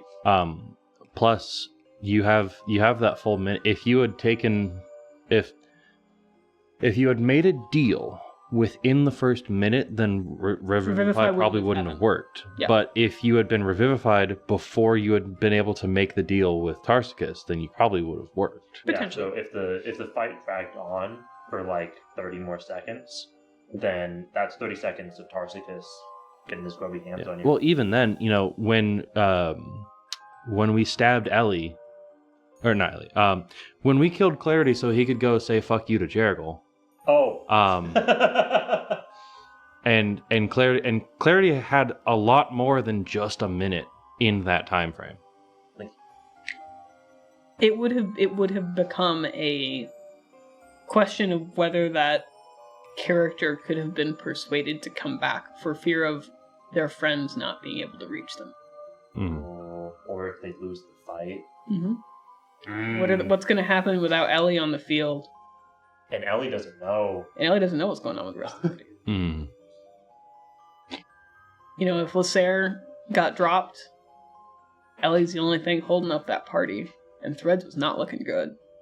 Who's going to heal Ellie when Quay goes down? Who's going to defend Quay when Ellie's not there? Those are some pretty persuasive arguments. Yeah. Especially, I can bring you back right now. Especially if you pull that player out of the table when they die. Well, Ellie had a lot of ties to Kellenbor. Ellie would have been tricky because you do have a strong connection with Kellenbor, and you were, to some extent, a devout of Kellenbor. Ooh. So, Ellie would have been less likely to be persuaded. But, the other three players... Because I don't know how Lysair's connection to Colorado would factor in with that. Colorado couldn't get you in time. Oh! That reminds me! Yeah. Do we want to do that after all these questions? Okay. Okay. I You want to wait longer? have a question. I don't want to wait longer. What happens to Threads when he dies? Because he can't die of natural causes. He's gonna live until he chooses to not anymore. Mm-hmm. Or until something kills him. Yeah, or until something kills him. Where does his soul go? Because he doesn't really have access. He doesn't really have anyone, or at least he didn't at the end of the campaign. Hate to tell you this, buddy. Am I a brick? Some people live on in bricks. Technically, Hold on. Brick. some gods do actually some gods do actually adopt followers that are not devout. So sometimes if you have done something to influence a god to be like, this person is worth more than the end of More than a brick. more than a brick. This person is worth more than the mortar they're held in on. It's if a god feels that it wants to claim you in the afterlife and you do not have a direction that you plan on going, then it can claim you before, and it's only those who do not get claimed that end up in bricks. Okay. I could have been claimed by Mistra, technically. That's most likely who would have taken you. Or Caitlin. Caitlyn's god. Yeah, because you were Sune? Communing. Sune? communing. Yeah, we were communing a lot. Cool, rad. Yeah. Now, before we go on, fuck are y'all two talking about? Spill it? Yeah. Lysair's, what was it? Necklace. Lysair's bracer and Ellie's amulet. Yeah. I'll go first. It's a simple answer. It was a parapet of wound closure. Cool. You act like I know what that would mean. So if you had ever gone down, it would have stabilized you on the first turn. And then if you ever rolled hit die to heal, it would have been max. Oh, it's double. Parry after wound closure, you roll, and then it doubles what you roll. No. Didn't Because Zantara had one, and it was fucking phenomenal. Didn't Lysair roll hit dice? Let me reread it. Probably. We were mostly using it for purposes of stabilization. Stabilization, Yeah. yeah. Yeah, so technically it says whenever you roll a hit die to regain HP, the number is doubled. Oh, yeah. Regain HP?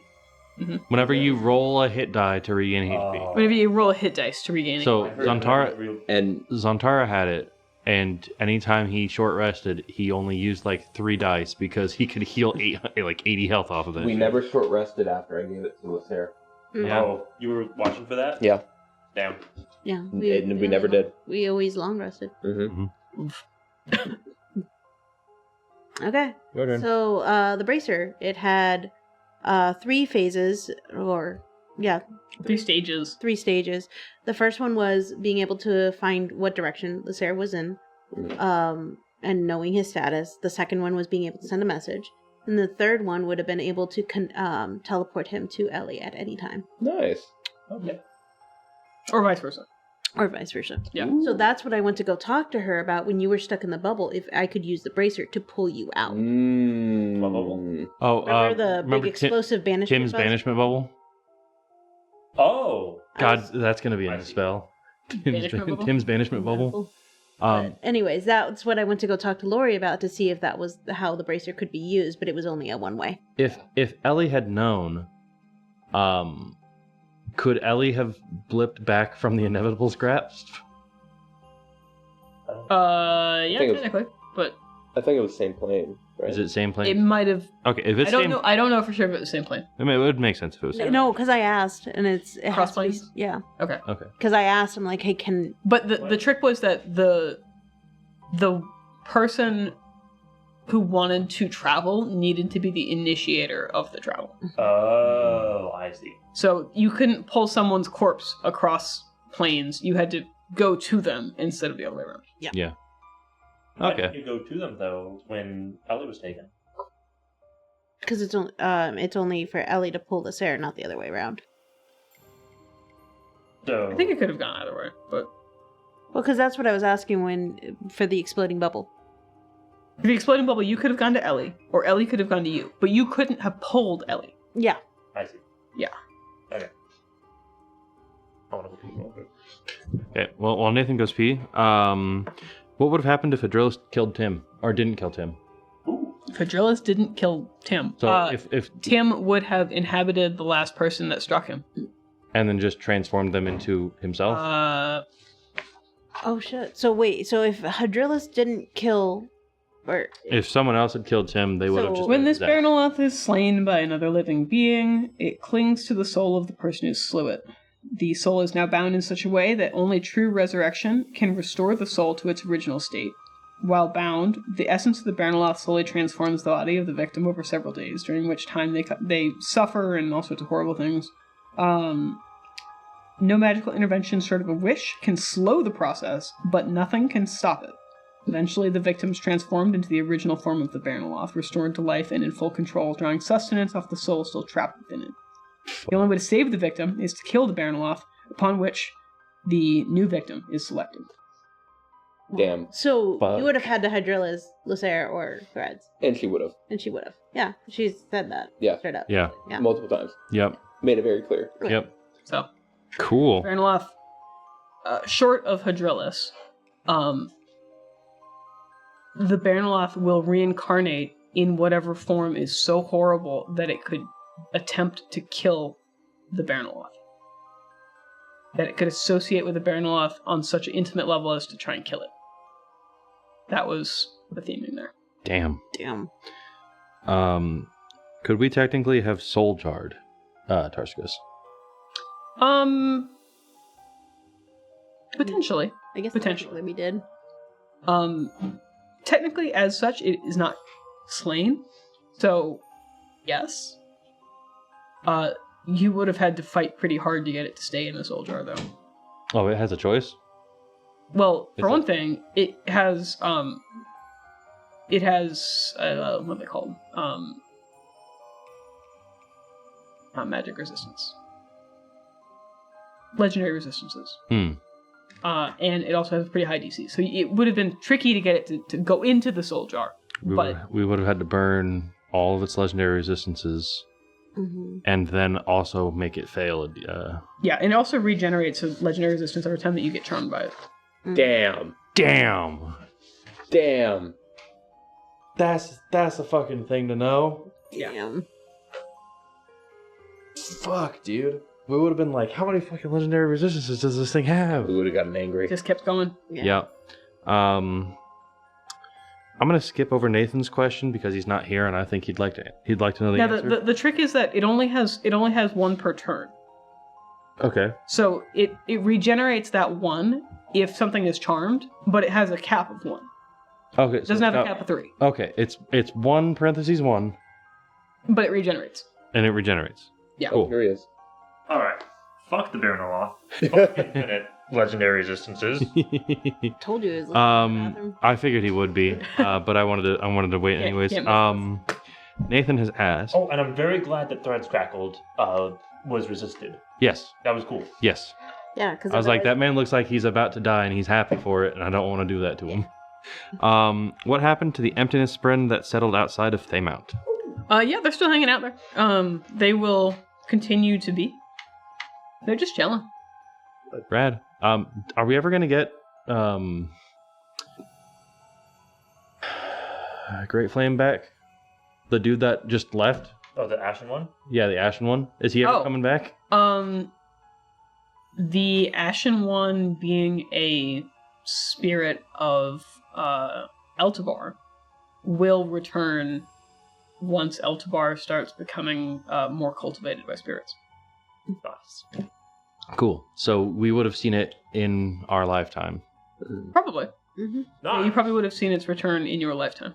That would have been a celebration and a That would have been a parade and a day. yeah. Mm-hmm. Probably a holiday. Like a. Yeah, it would have. It might have made it in the stars. Mm.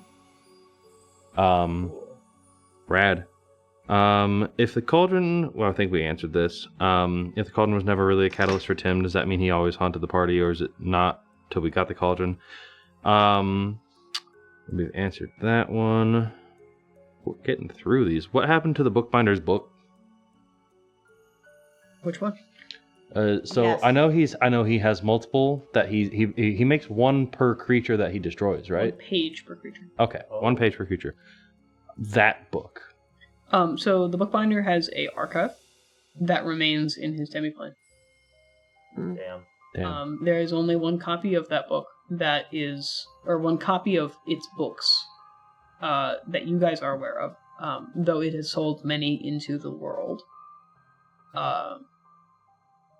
The one that you guys are familiar with, I believe, was last seen with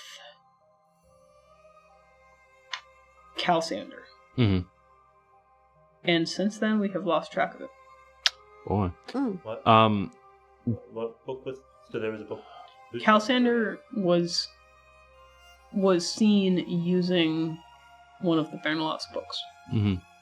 Remember, Calsander was killed by a Lady Lancer.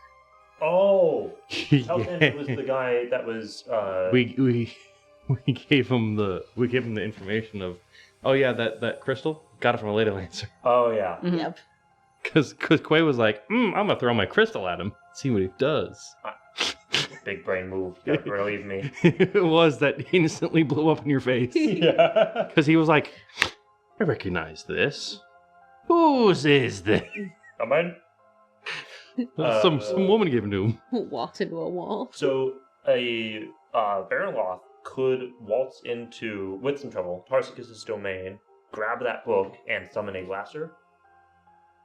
Or others. They don't need to have the book to summon a Glasser. That's fair. Any fiend, they can just plot. Is there a way to free the angel or any of the creatures that got put into a book? No, their souls are lost. Damn. Yeah. Unfortunate. All Ripperoni. right. We give Lori a break. Thank you, Nathan. What inspiration did each characters have? Start with you. Fuck you. What? Wait, what? Once you explain, I will understand what the question is asking. What inspirations did you have for your character? Oh, I thought you meant the characters' inspirations, like within the game. I'm like, Oh, no. It could be either. I guess if you want to share character inspirations, the inspirations. Character motivation. Inspirations for the character and the character's motivations. that's okay. That's what I thought the question was. That's why I was waiting. We'll do both. Go, Nathan. Quay's inspiration. Well, first of all, I was coming off Justin, and if you watched and if you read required reading, If you did the required reading, if you did the homework, you would know that Justin is a little heavy. And in the required reading, he was actually pretty not heavy compared to the campaign, where he was depressed and sad and all kinds of heavy. You good, on buddy? Soul. It was rough. So I wanted to play a light character, a fun, simple, Just a good boy. Joshmo. Just a dude. Yeah. man. Just a guy. And when I heard that we were setting the campaign in with Roshman and they as two major, maybe not competitors, but two major factions that were at war, if not are still at war, I immediately thought of the story of the. I'm gonna butcher this, and I'm so sorry. The flying hospital. Oh, this is the whole like World War I thing that you kept. Civil going War back to. thing. Yeah. Civil War. Yep. Civil War. So the idea was that So I remembered this story in elementary school about some doctor that grabbed people from both sides of the Civil War, because Civil War was like bad. It was like brother versus brother, like neighbor versus neighbor. It was tough. So when the fighting was over and those men were just wounded, they didn't want to fight each other anymore. They They got have their bigger straps issues. in. Yeah. And so I remember the story of this doctor going around healing both sides and trying to mend those wounds. What I didn't realize until I was already on the path of Quay and already down this street was that was Harriet Tubman, and that was the founder of the Red Cross. That was the Harriet Tubman was not the founder of the Red Cross. She was the Underground Railroad. You're thinking of You're thinking of Nightingale. Let me look up I knew that I would go through the history. Florence Nightingale, I think it was. Clara Barden. That's it. That's it. right. Clara Barton. Clara Barton. So, and Clara Barton had the flying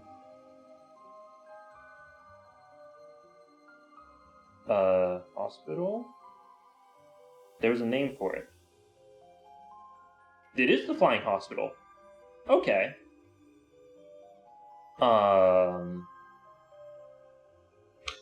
Florence Nightingale was the founder of modern nursing. Yeah, she was the angel of the battlefield. Brad? So, yeah, I didn't sign up to represent such a really cool lady, but hopefully I did her a little bit of justice. Sweet. Why were you a water Ganassi? Why were you a water Ganassi Why are you a person? Why were you a water Ganassi? Ganassi that hated to swim? I didn't hate to swim. I specifically No, liked it is swimming. it is a good question why you were water Ganassi, because you took none of the features. Yeah. You were just wet and You're just blue. blue. Because you like blue? No, well, I do like blue. I had a reason. Sure. Ah, yes, I want to play a blind water Ganassi that can't swim and can't breathe. Water Ganassis are cool. Yeah, when you take their features. I don't need their. I wasn't thinking that they were cool for their features. I was thinking like, oh, I want bioluminescent hair, and like, oh, I could be like a swimmy boy, and I could be like a sailor, and I could be You couldn't be a swimmy boy because you didn't take the swim speed. But I didn't You get Triton. To be fair, I think this was Nathan being like, I want to be able to have a boat fight, therefore I need to be able to be blue. You wanted to be a water be a boat boy. He wanted to be water boy. Water. I feel like there was more to it than that, but Was there? I don't think there. How about you think on that Mine was. and give us an answer when you remember it? okay. Are we doing motivations or are we moving on? Do you know Quay's motivations for things? Yeah, it's pretty simple. He just wanted help. He wanted to be. Quay is just a dude. He is just common person, man, just lad. No massive aspirations. He doesn't want to become a god. He just is a guy that wants to help the next guy. It's just A dude. a dude helping the next dude. Just, This is a dude Plain helping and simple. guys. yep. Yep, just guys being dudes. This guy's being dudes. What's better than that? Yeah, let's throw this man into the middle of a war. Good luck. He also had an oath to make teach the deaf to listen, which he took under Creve, which was the spirit that me and Ellie both pledged ourselves to after the spirit of Lake Ashane. Sula. Sula. After Sula. So that was an oath that he took seriously. That was wanting to teach everyone to listen to the spirits, to listen to nature, to hear each other out, hear the other side of the story, and not fight as much, hopefully. Yep. Good stuff. You or me? Right on. You? You've already given some of the sauce. Yeah, you've already given some. Yeah, I mean, Ellie's motivations are pretty damn clear. Mhm. I mean, for being such a quiet character, you knew what she was about. Ellie was, and I've said it a billion times outside of streamed content, Ellie was extremely heavily inspired by Camilla Heck from the Locked Tomb series and Riza Hawkeye from Fullmetal Alchemist. I loved the idea of having a character that was dependent on another character for, like, basically, clarity, if you couldn't figure that out, was a force of nature. Yeah. Of a major driving force. And I was like, what if I had a character that wasn't? That basically believed that they had no agency whatsoever. And so you see that a little less in Camilla and Riza. But there's some scenes in, spoilers for the Locked Tomb series, in the later books where Camilla is talking to Palamedes after Palamedes has, exploded. And very complicated. And she's basically like, I don't know what the hell to do without you. And he's like, live your life. And she's like, well, I don't have one. I'm butchering the conversation, but it's a really nice conversation between the two of them. And I had this idea of like, man, Ellie and Quay could have this relationship. And man, did that not happen. Well, it early on we had it. And the characters started on the right track for that. The problem is that track is a little short. And these characters wanted to grow past that really badly. It wasn't that the track was short, it's that Quay got it in his mind that he didn't want Ellie anymore. No. Yes. Quay got Very it in much his so. mind that Ellie wouldn't have volunteered, and that Ellie was there because her duty demands it, but not because it was her first choice. She would rather be doing something else if given the choice. And both those things were true. But Quay decided that he needed to find ways to push Ellie away to get her out. Yeah, I think it was more of Quay's intention was to try to free Ellie because it felt like it was a duty as compared to a choice. Yeah, and Ellie felt like she was being thrown away. Right. And so that was a very different dynamic from Riza and Mustang and Camilla and Palamedes, where they were like, yeah, we're a thing. I feel like Riza and what's it? Mustang. Mustang. That's pretty much just Lucera. That's An kind of where idiot. we ended up. Yeah, that's pretty much where that ended up. Yeah. But, I don't know. That was something I wanted to play with, and then I had a character that slowly became a leader. I oopsed my way into that one. Oopsed your way into being a force of nature again. Look, man, I just... You can take the character... You can make a character, but the player is going to sink into it. Mm-hmm. I can't help it. That would be. Yep. Man. All right. Threads' inspiration was kind of a lot. So I did a thing when I made Zantara where I was like, this is a character that I want to be about, like, I put a lot of myself in Zantara. I wanted to do sort of the exact opposite for Threads. I wanted, or not really the exact opposite, but like, not what I am, but what I want to be. And it actually started, I was reading through Kibble's Craft and Creation, and I was like, I kind of enjoyed the fighty aspect and spellcasty aspect of playing a cleric paladin mix. And I wanted to go into, well, I did a lot of smack. Kind of want to do more spell. And so I was like, well, I could either go wizard, or I could go warlock, or I could go sorcerer. Because those are the three three caster specific classes. Mm-hmm. I didn't want to play warlock because I was like, I don't feel like the restrictions on warlock are something that I could deal with. And I felt like there was no good subclasses for wizards. And so I was reading through Kibbles, and I found the Aether Heart subclass for sorcerer, and I was like, this is cool. Mm. It's someone that's just naturally attuned to magic, and is just this. It had a lot of the vibes that I was looking for. I was like, I want to do that. And also reading through Kibbles, I found Iron Rot, which is the race that Threads ended up being. And I was like, how cool would it be if you were an automaton, or like a constructed mechanical race, whose core was augmented by some sort of magical mishap, or maybe awakened at some point, into something that has this sorceress abilities. And so that's kind of where Threads started. And when Lori was like, hey, what is Threads' background? I'm like, well, this is kind of what I'm looking at. And she suggested, well, I think one of us suggested that, what if he didn't start sentient and something happened and then he became sentient? And I was like, yeah, cool, run with that. And so I handed Lori full control of my backstory. All of my, like, the document that is my backstory is the 2 weeks from the time that the from like the awakening, Blue Sun awoken, yeah. Woken Threads, to when Mount Thay erupted. Mm. Yeah.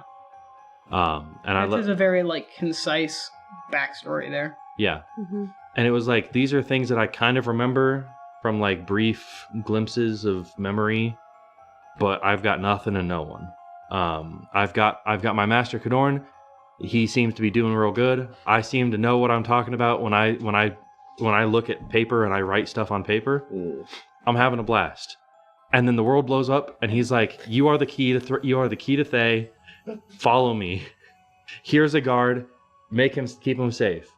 So when he said you're the key to the reconstruction of Thay, Yeah. he meant I'm gonna use you to free Zos Tom and fix this mess. He knew, he had an inkling, I should say, that the original design of the rune for Eltabar was going to be essential to the reconstruction. And Cauldron had gotten threads from Avast as a scribe robot. And so Cauldron knew that Threads, still somewhere in his banks, had the original records of the Eltabar rune. So Cauldron knew that Threads was going to be required during the reconstruction. That's why he was important to get out. So if you guys didn't meet up with Ellie and Quay, you guys would have met up with Cauldron again and started trying to piece those pieces together. We would have been just outside of Thay. We would have been like, okay, the demons have left Thay. And essentially what we were doing was waiting for a message from Cauldron. You probably would have tried to free him. Yeah. Eventually. If Cauldron had reached out to Threads as like, hey, meet me here. I'm going to pick you up. We're going to rebuild this shit. Mm-hmm. Threads would have. Threads' motivations after he left the city was, I have been told to stay alive. I have been told to follow the Sare. I have not been told anything else. I'm going to experience because I don't have anything and everyone else seems to have stuff. Like, people know things just instinctively. I don't. I'm going to learn. And so his whole thing was learning, and he was very much a FAFO. Yeah. And Gotta love that FAFO. Yep. It was strong with Threads. Yep, Threads. True to was type. All about, I think Great sorcerer. Ugh. Threads, I believe, officially is chaotic neutral. That's it. I think he'd be chaotic good at this point, but At At this point, not at the I would beginning. say he's chaotic good. not at the He beginning. might be neutral good now. Still chaotic. Still chaotic. Actually, according to this, he's lawful neutral. That is questionable. I wanted to put chaotic lawful because that's what he was. But I also didn't want to put just true neutral because he wasn't. Yeah. He was definitely on the more chaotic side, but he also followed rules. Mhm.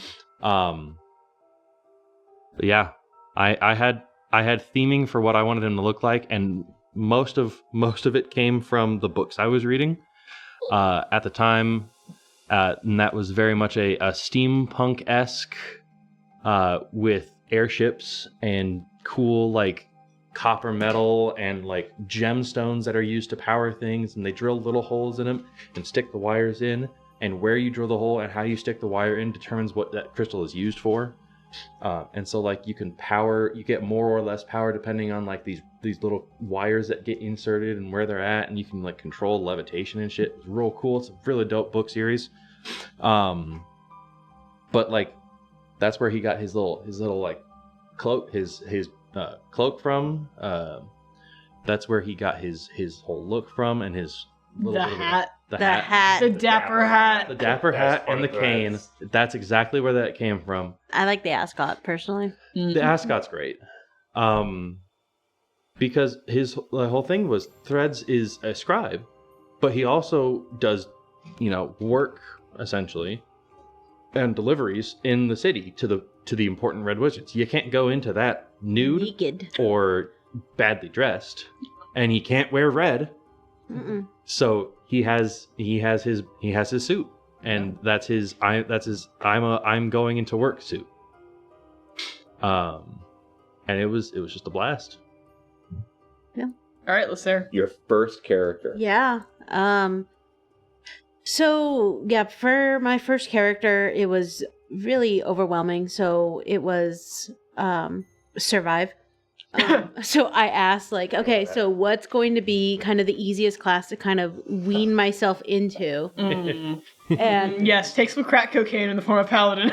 I mean, Paladin and devil contact. yeah. So I chose Paladin, and then Lasser started off very different than how he ended up, especially right after the oath. What? Sorry, I was making a growth joke. Oh. Okay. But- McGruff the crime dog. I'll find the gif. Go ahead, keep talking. Anyways, so he kind of just started off as a concept of exploring the idea of your entire world gets flipped upside down, and you have to go ahead and learn about the bigger world outside of just you were a guard, you were just property, you were just an assignment. And learning how to develop more than that. Once he went ahead and took his oath, I think that's where things really started to shift for him. And remind me, Lasser is Oath of the Crown, right? No. Oath of... Oath of the Protector? Oath of the... it's in Kibbles. It's in UH. Yeah, that one. I believe it was Vengeance. I think it's Paladin. No, it's not Vengeance. Oh, you'd know Vengeance Paladin.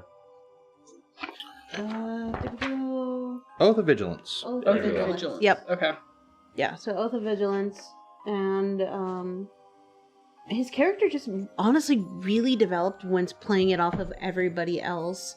That's just kind of how he evolved, and honestly, as I evolved as a player too, getting more comfortable into role playing and bouncing off of other people.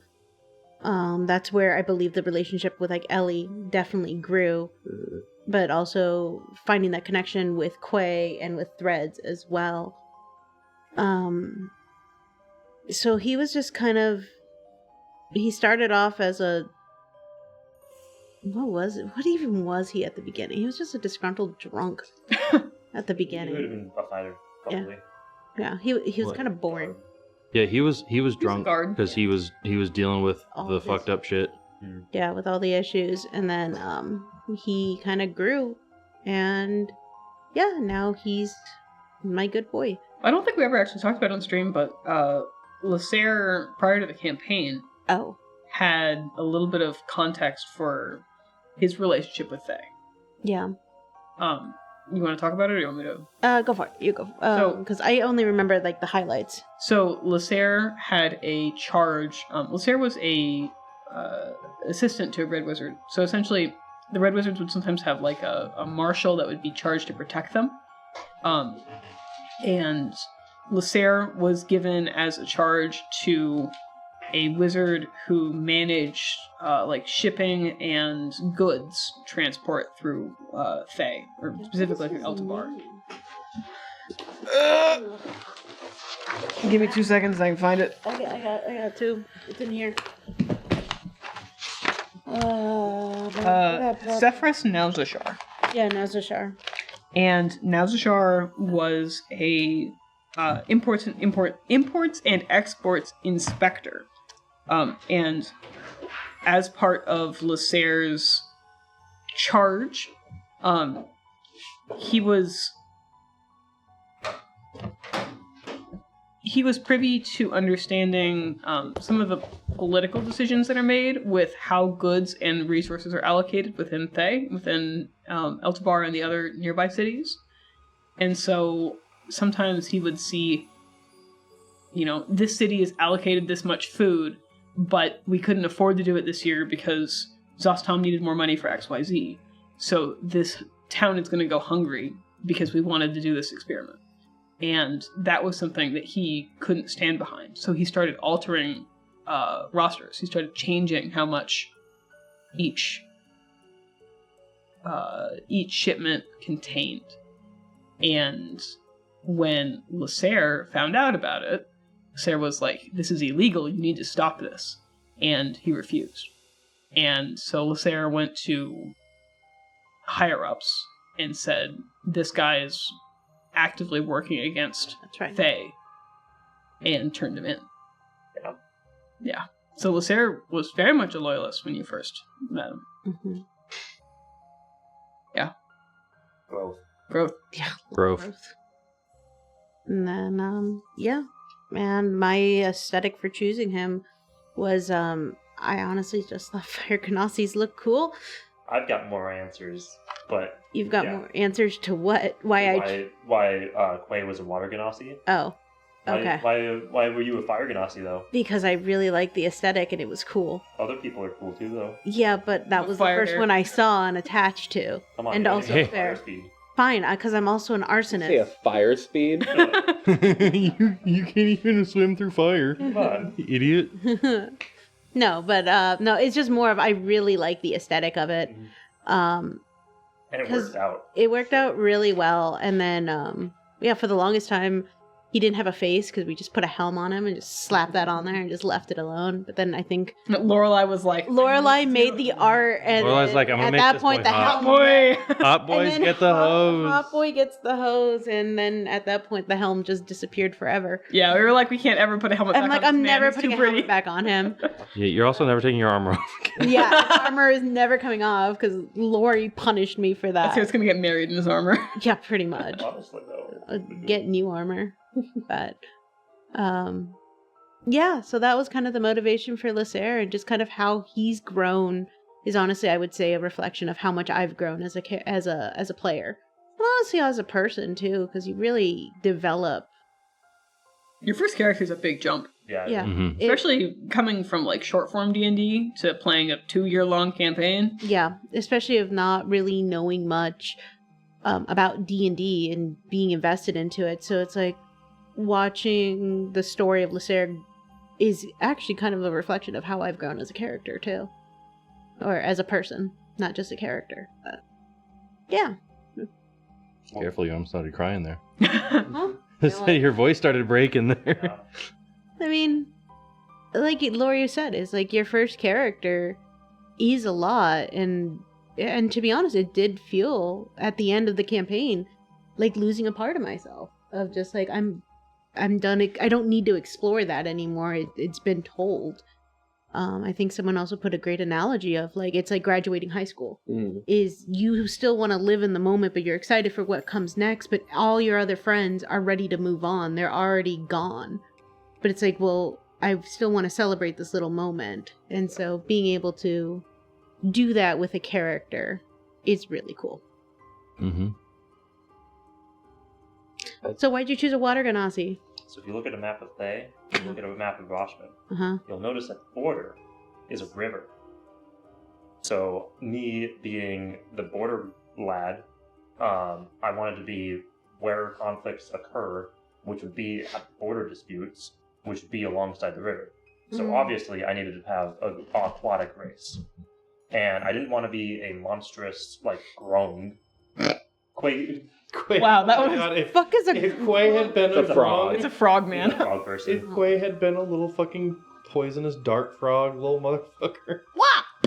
They're like... Didn't we get fucked up by a frog too in one of our early fights? frogs. We fought some frogs. Do we fight a frog now? No, we got fucked up by a bush. Yeah, a bush and a frog. Fuck that bush! That bush, man. This party has a hard time with plants. Yeah. Look what it is. When plants every time attack- we don't have the character that has spells that deals with plants. We don't have fire. We don't have.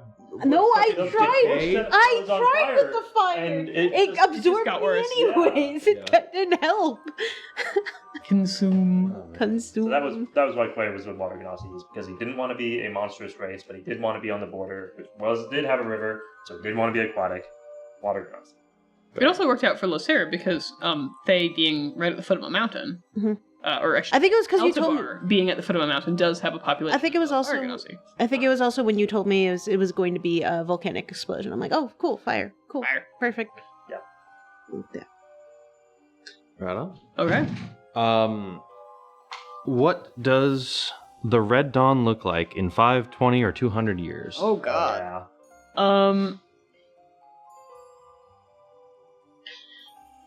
So, I imagine that the Red Dawn in 5 years is still very much kind of not like isolated, but like it's growing as a nation in the sense that like it's still rebuilding some of its smaller cities. It's still reestablishing itself in trade networks. The biggest thing is it needs to figure out where its resources are coming from now that it doesn't have endless slave labor and endless undead labor. So it is trying to figure out like what its economy looks like and how it's going to fit back in. There's some tension between Mulharand and Thay. But that's just kind of nature of Mulharand. It's a little pushy. But for the most part, it gets along well with Algorand, and it gets along well with Two Stars and Rashomon. I think that the elves of Algorand are pretty insistent that Thay doesn't start colonizing toward Algorand, but I do think that there's going to be more cities showing up on the borders with Two Stars. Right now, there really aren't very many. Most of the Thayan cities are kind of on the central plateau, but I think it would start having more cities on the southern shores and on the northern borders. I think that its relationship with Rashomon will slowly start to level out as Rashomon kind of lets go of its hands on Thay.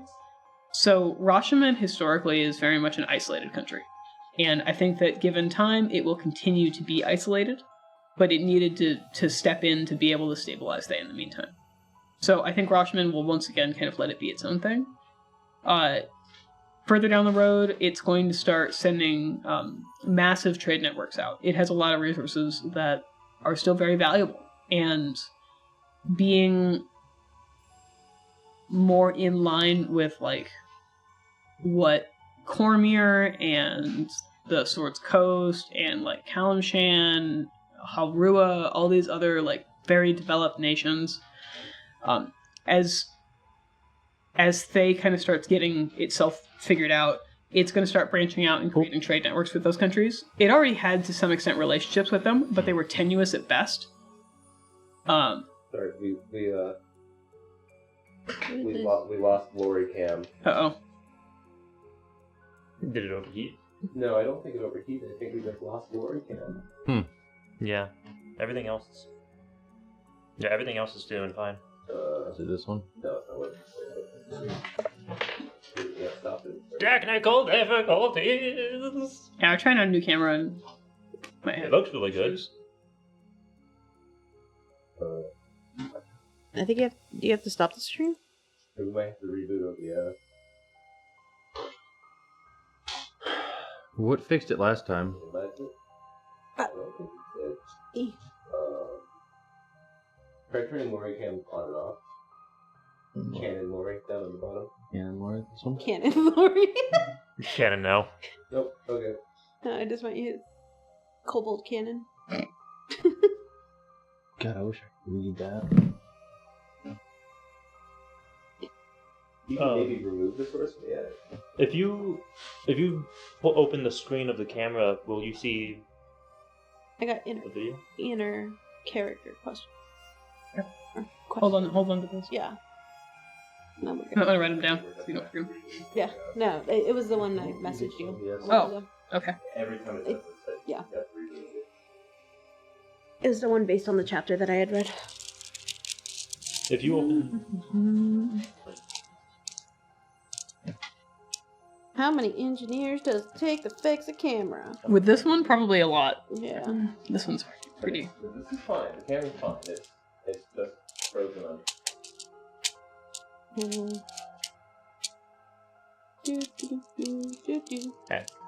If you open like a webcam tool... Hold on. I have an idea. Is it this one? Yeah.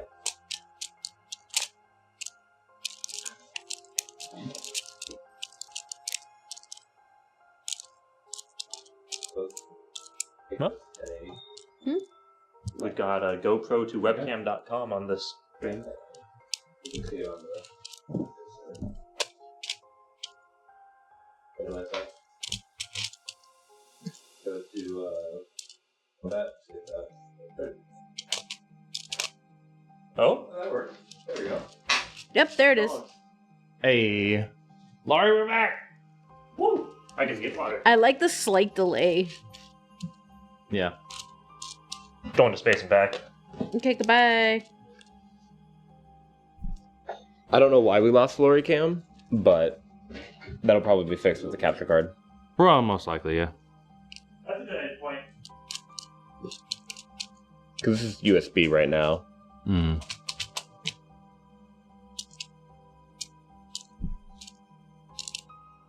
Do. I wonder how long we lost Lori Cam for. Mm-hmm. Lori! I think she's in the bathroom. No, she's grabbing snacks. Oh. That's probably Tara. Oh, I thought that was Tara. But yeah, I got inner character questions. Oh boy. Question. I guess questions, yeah.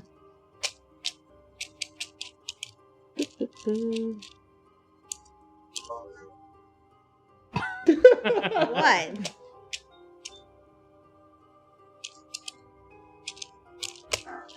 We get it fixed? Yeah. Yeah, we got it fixed. Trying That's gonna sound miserable over the in the audio. background, and Monica. Hmm? It's gonna it's sound really taking bad on the so mic. long Does to it? mask my Yeah. tungsten. My bad. It is so bad. Sorry. Oh, I need fucking 300 legendary tungsten, and I've got like There's a reason we don't make them use that fidget. 100 Okay. in like All right. hours. Yes, we are back. All right. Okay. Inner character questions. Yeah. Because by the way, we are Done. Are we done with? No. Okay, so keep answering the Red Dawn in 200 years. 200 years. Because we were. Yeah. So trade routes. Trade routes. Trade routes. Big. I think we reopened trade routes to Arborea, didn't we? Oh yeah. Yeah. Those mostly stay within Thay though, Mm. because you don't get a whole lot of transit through those. Mhm. And the biggest one is that Thay's economy eventually recovers because it has still got a lot of resource extraction opportunities. It's still got a lot of mines. It's still got a lot of places that can support crop growth. Weather your weather magic starts coming back in, and so you do get the croplands working again. It probably remains uses arcane means to do a lot of extraction when possible. Yeah. Power like minecarts and such. Yeah. So eventually the labor shortage starts getting replaced by automation. Yeah, we essentially Threads has got a union of brotherhoods that he's begun. Automatons? Yeah, Oh, I didn't know about that. I wasn't on board for that. it's automation. It's not active automatons. It's like machinery. Okay, like hand like drills, magical like magic. magic Yeah, drills like- and like Yeah, yeah. it's not robots that have. It's not robots with pickaxes. It's like a scoop that goes in and busts it out Scoop. The what? like a scoop. You know mining scoops. Scoops. Threads Anyway. is helping automate manual tasks. These are power tools, right? Yeah. Okay. These are automated machines that go in and drill and extract, so that you don't have to send people in. Is this like what's the big mining lad that just goes around and carves out areas? You're gonna hate it, but it scoops. It's the bucket excavator. Yeah, what's the big boy? Yeah, Big scoops. the What's the bucket, name of it? the bucket excavator. The big one. The bucket. Big bucket. Super value bucket, if you will. Rotary bucket excavators. More bucket per bucket. Talking about the coal mine ones? The what's it called? Bucket wheel excavator. No, there's a name for the massive one. Anyway. Anyways, if given the opportunity, would Ellie forget everything that's happened and everyone in order to go back to before to she came back to 293. Thay? There you go. What? This is a question to Ellie. Oh, are we done with the? Yeah, we're done with it. Okay, cool. If given the opportunity, would Ellie forget everything that's happened and everyone in order to go back to before she came to Thay? No. Even if it would bring, what's her name back? Beyonce back. Beyonce back? Okay, bringing Beyonce back is a different conversation. That's why it's before she even came to Thay. Before she even went to Well, through the portal. Ellie's perspective on that is, why would I go back when I'm just going to fail again? So there's no reason to go back. You'd have to go back with knowledge enough to stop To what stop happened. it. Mm-hmm. And growth enough to not like To not make the same mistake. yeah. To not make me Yeah. But There's if no- given that clean slate, she would take it.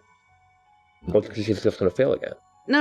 I meant if she takes her experience back with her. Well, that would be breaking her oath. I also think that if Ellie kept the memories, she would force herself to go through it again so they get back to you. So I guess a better question might be, given the choice between the path you could have had with Beyonce should things have not gone the way they did, and the path that you did have, which would you have picked? Which would Ellie have picked? Well, probably Beyonce. I mean, the path of happy Ellie with no grief. Yeah. Yeah. Avoiding the worst thing that's ever happened to her. Yeah, she would probably choose that one. But you damn they. It's not my problem. You damn the Red Dawn. Somebody else will fill those shoes. Someone else will fill those shoes. Yeah, Quay, you gotta step up. Would it technically be breaking your oath if you never made it to begin with? If she knew about it. Oh, if It- you knew about it. Yeah, to to make the choice would have to be post-oath, which would be breaking the oath. Mm-hmm. So it's just a non-starter for her. But if you went back in time and you said, "Hey Ellie, if you go through that forest, you'll have a great life, but Beyonce will die," she would be like, "Okay, I'll have a great life and not go through that forest." Yeah. Well, the thing was is that she had to go through that forest. It was part of her quest, her job, essentially. Ellie has always been Ellie, even when she was happy. Wait, if the Baronoloth had access to resurrection, could that have been a temptation for it? Oh, Beyonce? To say, like, hey, if you stand down. No. Okay. I think Ellie at this point is pretty radicalized against the Baronoloth. That's I don't think fair. it's any going back. Well, even She was ready to fight And the whole Beyonce's time. already been... Beyonce's been Protected. protected against. Mhm. I think Beyonce's already been claimed too. Yeah. Mhm. Yeah. Like, true resurrection could have brought her back, but it would have been complicated. You still have to want to come back. Yeah. If you're claimed, you don't really want to come back. I think it varies person to person. I guess. And then I guess, just because I'm nosy, where was the change for Ellie? For the relationship with Lasser? Oh, God. Is in a hot tub. Probably when we got to Thay, there was a lot of... Or after the argument? For a very long time, Ellie was looking at Lasser and going, I think I like Lasser, and then Lasser would do something where Ellie would go, but I don't like Lasser. And so it was this sine wave of like, okay, well this sucks, this doesn't suck, this sucks, this doesn't suck, blah, blah, blah, blah. And then at some point Lasser started repeating shit that Ellie had told him Mm-hmm. and taking it to heart. And Ellie was like, damn, okay, well I like that. And so that was a major aspect of it. Yeah, because I think for Monica the player, there, and then also Lasser, I think it all really kind of connected at the bonfire with the self-doubt. That's where it really connected with him. And that's where his feelings went from more of just, she's a really good friend, she's a really good mentor, she's this, she's this, to, oh, I'm romantically involved. Mm-hmm. So. Saucy. Housey. Sousy. All right. That was all I had. I wanted to ask how the node was doing after, like, 2 years, 5 years, 20 years, 200 years. It's fine. Like, It's vibing. what kind of projects do Loizoral and Moeru and Threads get up and running? I mean, Threads talked about some of it when he was talking about his character growth. So like weather magic, industrialization, convenience things throughout the day, teleportation of goods, things like that. Ooh.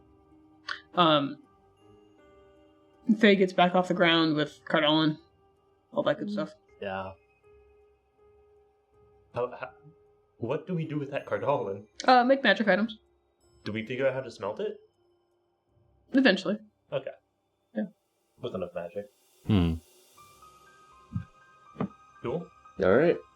I think that's all our questions. Yeah, we've exhausted everything on the questions channel. Does not look like we have any questions from our viewers. You're welcome to throw any questions you have in there right now if you want. That's that. If you ever have any questions in the future, we love talking about our characters and D&D. So come to the Discord and ask them there. I You're chattering. don't have any questions. Laura, do you have any questions for any of us? I feel like I'd probably ask most of them if I did. I knew all of the secrets. I don't actually know all of them.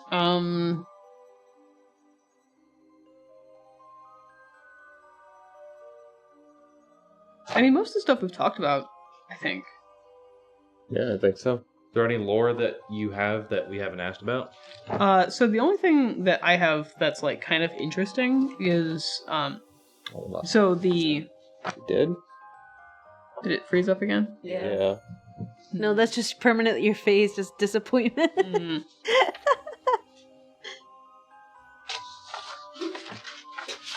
We New love camera, who dis? glory.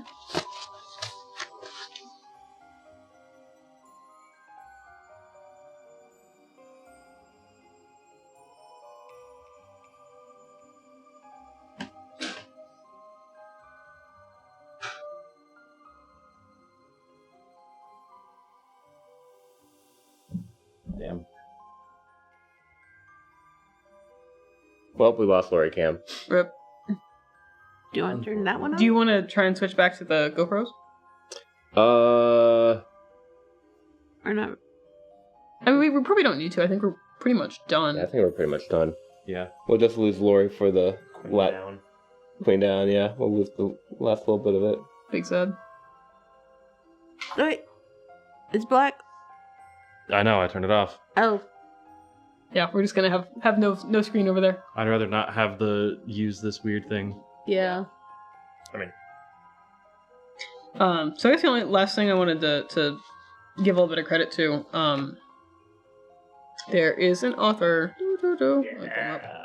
What is his name? Lori, why don't you come sit where I am? Yeah, I can come join y'all over there. have you told this person about our stream? I have not told them about the stream because I haven't interacted actually- with them in a long time. You should Oh, tell. I You was gonna say should she send him a could sit here. message.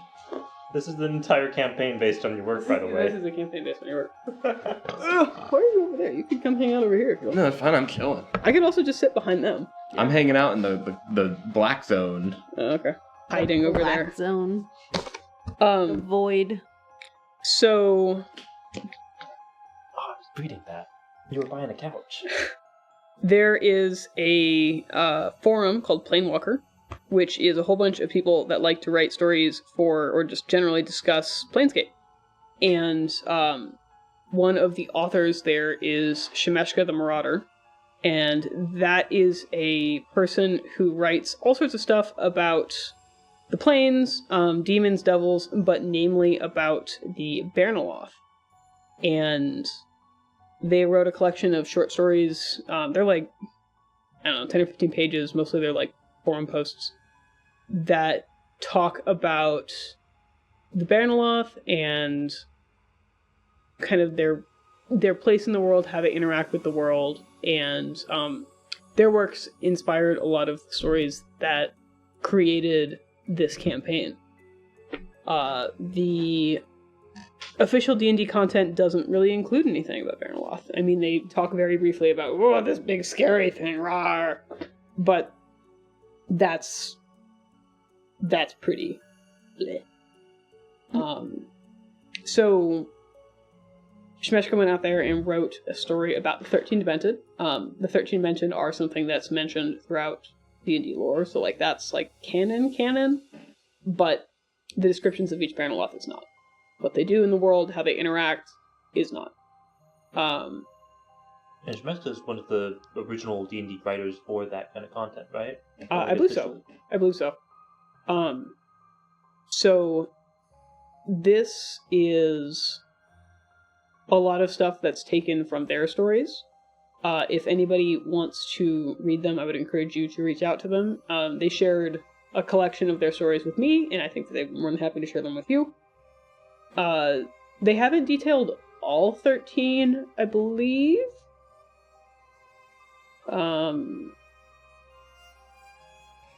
But they've been at it for years.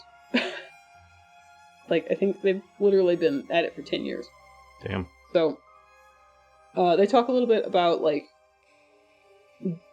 the bookbinder in one of their stories. They talk about, like, the blind clockmaker and the clockwork gap. They talk about, like, the architect. They talk about, like, the Lieweaver, all sorts of different Bernoloth, different places, different stories. But they're really intense stories, and they're very short. They're not something that you can just, like, passively read. You have to, like, focus. But they're good. They're good stories. So I would encourage anyone who's interested in looking into those. You originally looked up the term Bernoloth because you saw some cause of a cause of a cause being a Bernoloth cause. Like, a Bernoloth was at the beginning of a chain of events that all circled back to him as the original actor, right? So I was looking into the history of the demons and devils and, like, the Yugoloth race as a whole, because you hear about, like, oh, well, this is a Yugoloth. Like, what is a Yugoloth? What do they care about? And a lot of people know, like, oh, demons make contracts. Oh, devils are hungry monster things. What the heck is a Yugoloth? And frankly, 5e, I think, has kind of wasted the Yugoloth as a race because they don't really know what to do with them. And historically, there's kind of been that problem. And so I started looking into, like, what do? And the Baranaloth came up as like, this thing that is a Yugoloth, but is kind of like the mastermind of the Yugoloth. And looking into their stories more, there's as much information as, like, a wiki page for a character that came out, like, a year ago. And it's a monster that's been referenced in works for, like, 15 years. So there's really not much up there. The content is very vague, and it's very, like, kind of abstract. They sort of allude to, like, the Baranaloth being involved in stuff, but they don't actually ever say specifically that they are. One of the things that's interesting about Baranaloth is that they have this habit of being, like, the Baranaloth say that this, or the Yugoloth claim that this is the case, that this, like, thing has occurred, that the Baranaloth have done this thing, but they never really take credit for it. So it's really hard to tell what is actually them doing it and what is actually them, like, just being given credit for something that has nothing to do with it. Mm-hmm. So they're kind of wishy-washy like that. How fun. What was the one thing that you said you had, like, one page to read? Yeah, so I can go ahead and do that. Hopefully Steven's microphone is going to pick me up decently well. You should lean into the microphone a little bit more because you're not... Because I'm not Steven. Yeah. Are you listening to her? No, but that's how it works. How about you listen to her? I'll listen to her. I'm listening. No, that's... I know, I'm just being an ass. So... You are getting a thumbs up from Colby. Okay. Yay.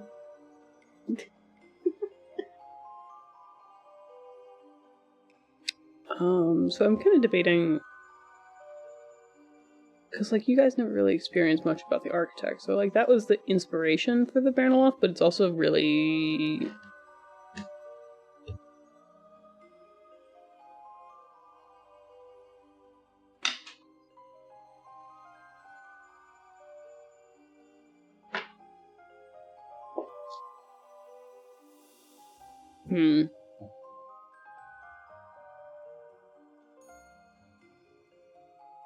I feel like it's appropriate to read the section about the details on the bookbinder.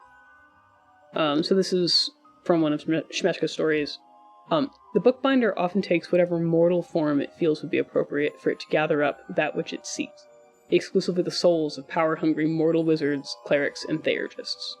Normally the Baron prefers to appear as an elderly male of varied race and species, other times it may appear as an elderly wise woman or witch, and rarely it may appear as a young child, posing as a divine-touched herald of arcane mysteries. In its true form, the bookbinder takes the traditional wasted form of Baranaloth, though its physical flaw ebbs and flows at uneven intervals. When apparent, its physical flaw is that of a hemorrhagic fever, or blistering skin disease that causes the binder's flesh to pucker and bleed from within, leaving a trail of blood wherever it moves, especially that on which it touches. Oh. His flaw is only apparent when in his natural form, however, though when assuming another form with which to deceive and travel incognito, he appears unable to avoid his reflection from taking the image of its true self, in mirrors, water, or similar things. The bookbinder's chosen method of action is to distribute arcane knowledge and secrets to hubris and power-lusting mortal spellcasters for the sole purpose of their eventual corruption and downward spiral into evil. Most times this aid comes at little cost to them in worldly goods, but it all depends on what they're willing to pay for what they seek. Most of those who seek him out gleefully snatch at what he offers in exchange for a paltry sum of gold. They rarely leave wholly in possession of their immortal souls.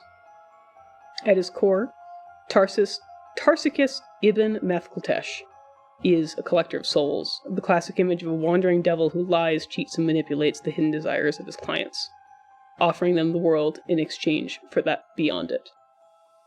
Given his age and origin, it seems likely that the bookbinder is the root of the frighteningly common fiendish archetype. But regardless, he tends to take more interest in mortals than his kin, since he appears to spend most of his time upon the prime material though disturbing tales speak of similar persons or traveling sellers of books upon the outlands in the various gate towns. It may be only through similarity and not the actual Baron at all. Though many speculate upon the connection or perhaps rivalry between the Bookbinder and the Chronicler, another of the 13, they have a rivalry, though there's a certain level of parity between the pair, creating a striking dichotomy with the Bookbinder spending most of its time on the plane, the prime material, and the Chronicler spending most of its time in the outer planes. Perhaps the most troubling and uncertain rumor about the Bookbinder, though the most compelling and fitting, revolves around its association with certain tomes of magic, both common and rare. Tarsicus is said to have either been the principal author or major contributor to the Book of Derelict Magics and the Book of Inverted Darkness. Both of those are detailed in Planescape. Though the pair is a history of the Yugoloths and the magic related to the lower planes, and the latter a bizarrely eclectic book of prophecy, necromancy, and scattered histories of disparate peoples and nations, best known for one of the only complete copies of itself having belonged to Vecna, both as a mortal, a lich, and as a deity. Yeah. Another speculation lies behind the rumors of the Shator Garelefs, which appear to have an abject fear of the simple mention of the name of the Bookbinder. When asked about this particular member of the Demented, they've been known to fly into rages, display aberrant paranoia, and levels of white-knuckled fear that drew them all collectively to clutch and whisper to the obsidian triangles which hang from their necks. What this means is uncertain, though it may be that there is some long-standing and ancient conflict, lineage, or connection between Tarsicus and the fallen, exiled Baron Apums. Oh. Ooh. Interesting. So that's the short and sweet of the Bookbinder. Damn. You commented on it? Oh no, I just. Oh, never mind. That's just how it be. Damn. But the intro to the story for the Bookbinder, each of the Branaloth have their own little section. This one, withered and blackened fingers stretch out and slip another cord of gristle and sinew into the ragged line of punctured holes along the left border of the page, slowly and carefully adding it into the book. The smell of ink mixed with burning flesh and brimstone, an acrid haze lingering in the air from rendered viscera, while the craftsman labors on his most recent tome. Gross. That's the imagery for the Branaloth stories. Yeah. It's good stuff. Thanks, Yucky. Fresca. Yeah. Yucky. Yucky. Grody. So. Good stuff. Heck yeah. Yeah. Oh. And that was just one. Yeah. I don't want to read a whole, 5 pages. I'll lose my mind. Also not be able to read it because I can't see that well. Okay. So. I think that's that. Yeah. Yeah. Thanks for sticking with us this campaign. Thanks for listening. Yeah. We've got. If you were interested or intrigued by anything that you heard in this, feel free to listen to the campaign if you haven't already. It's up on Spotify. And then we have some recent. We started 6 months ago, streaming on YouTube, so we have videos there.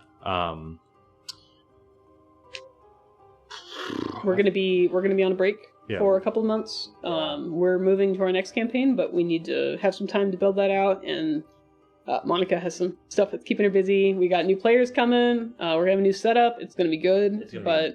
If you listen, Fantastic. If you listen on Spotify, we're gonna have a new Spotify show for the next campaign. Mm-hmm. So keep your eyes out for that. Join our Discord so you don't lose track of us. Yeah. I cannot describe how much sauce we're putting into next campaign. It's gonna be so goddamn cool. Hopefully. It's No. going to just be more. There is no chance of it not being so goddamn It's cool. going to be a lot of drama, and that's even before the story gets written. Yeah. I'm gonna die. Well, No, you're not allowed. Not allowed. I Not didn't allowed say to die. shit. We'll give it a good shot. Well, it's gonna be See how it so goes. great. I'm excited. Yeah. All right. Okay. But So, See you later. see you. Yeah. See you when See you we later. see you. Yeah. Whatever. Yeah. Probably May. Who knows? May or June. somewhere May or in there. June, most likely. We might be doing some things beforehand, but we'll always announce it before we do. Till then. Yeah. Till June. Till then. Peace. Bye. Bye. Bye. Bye.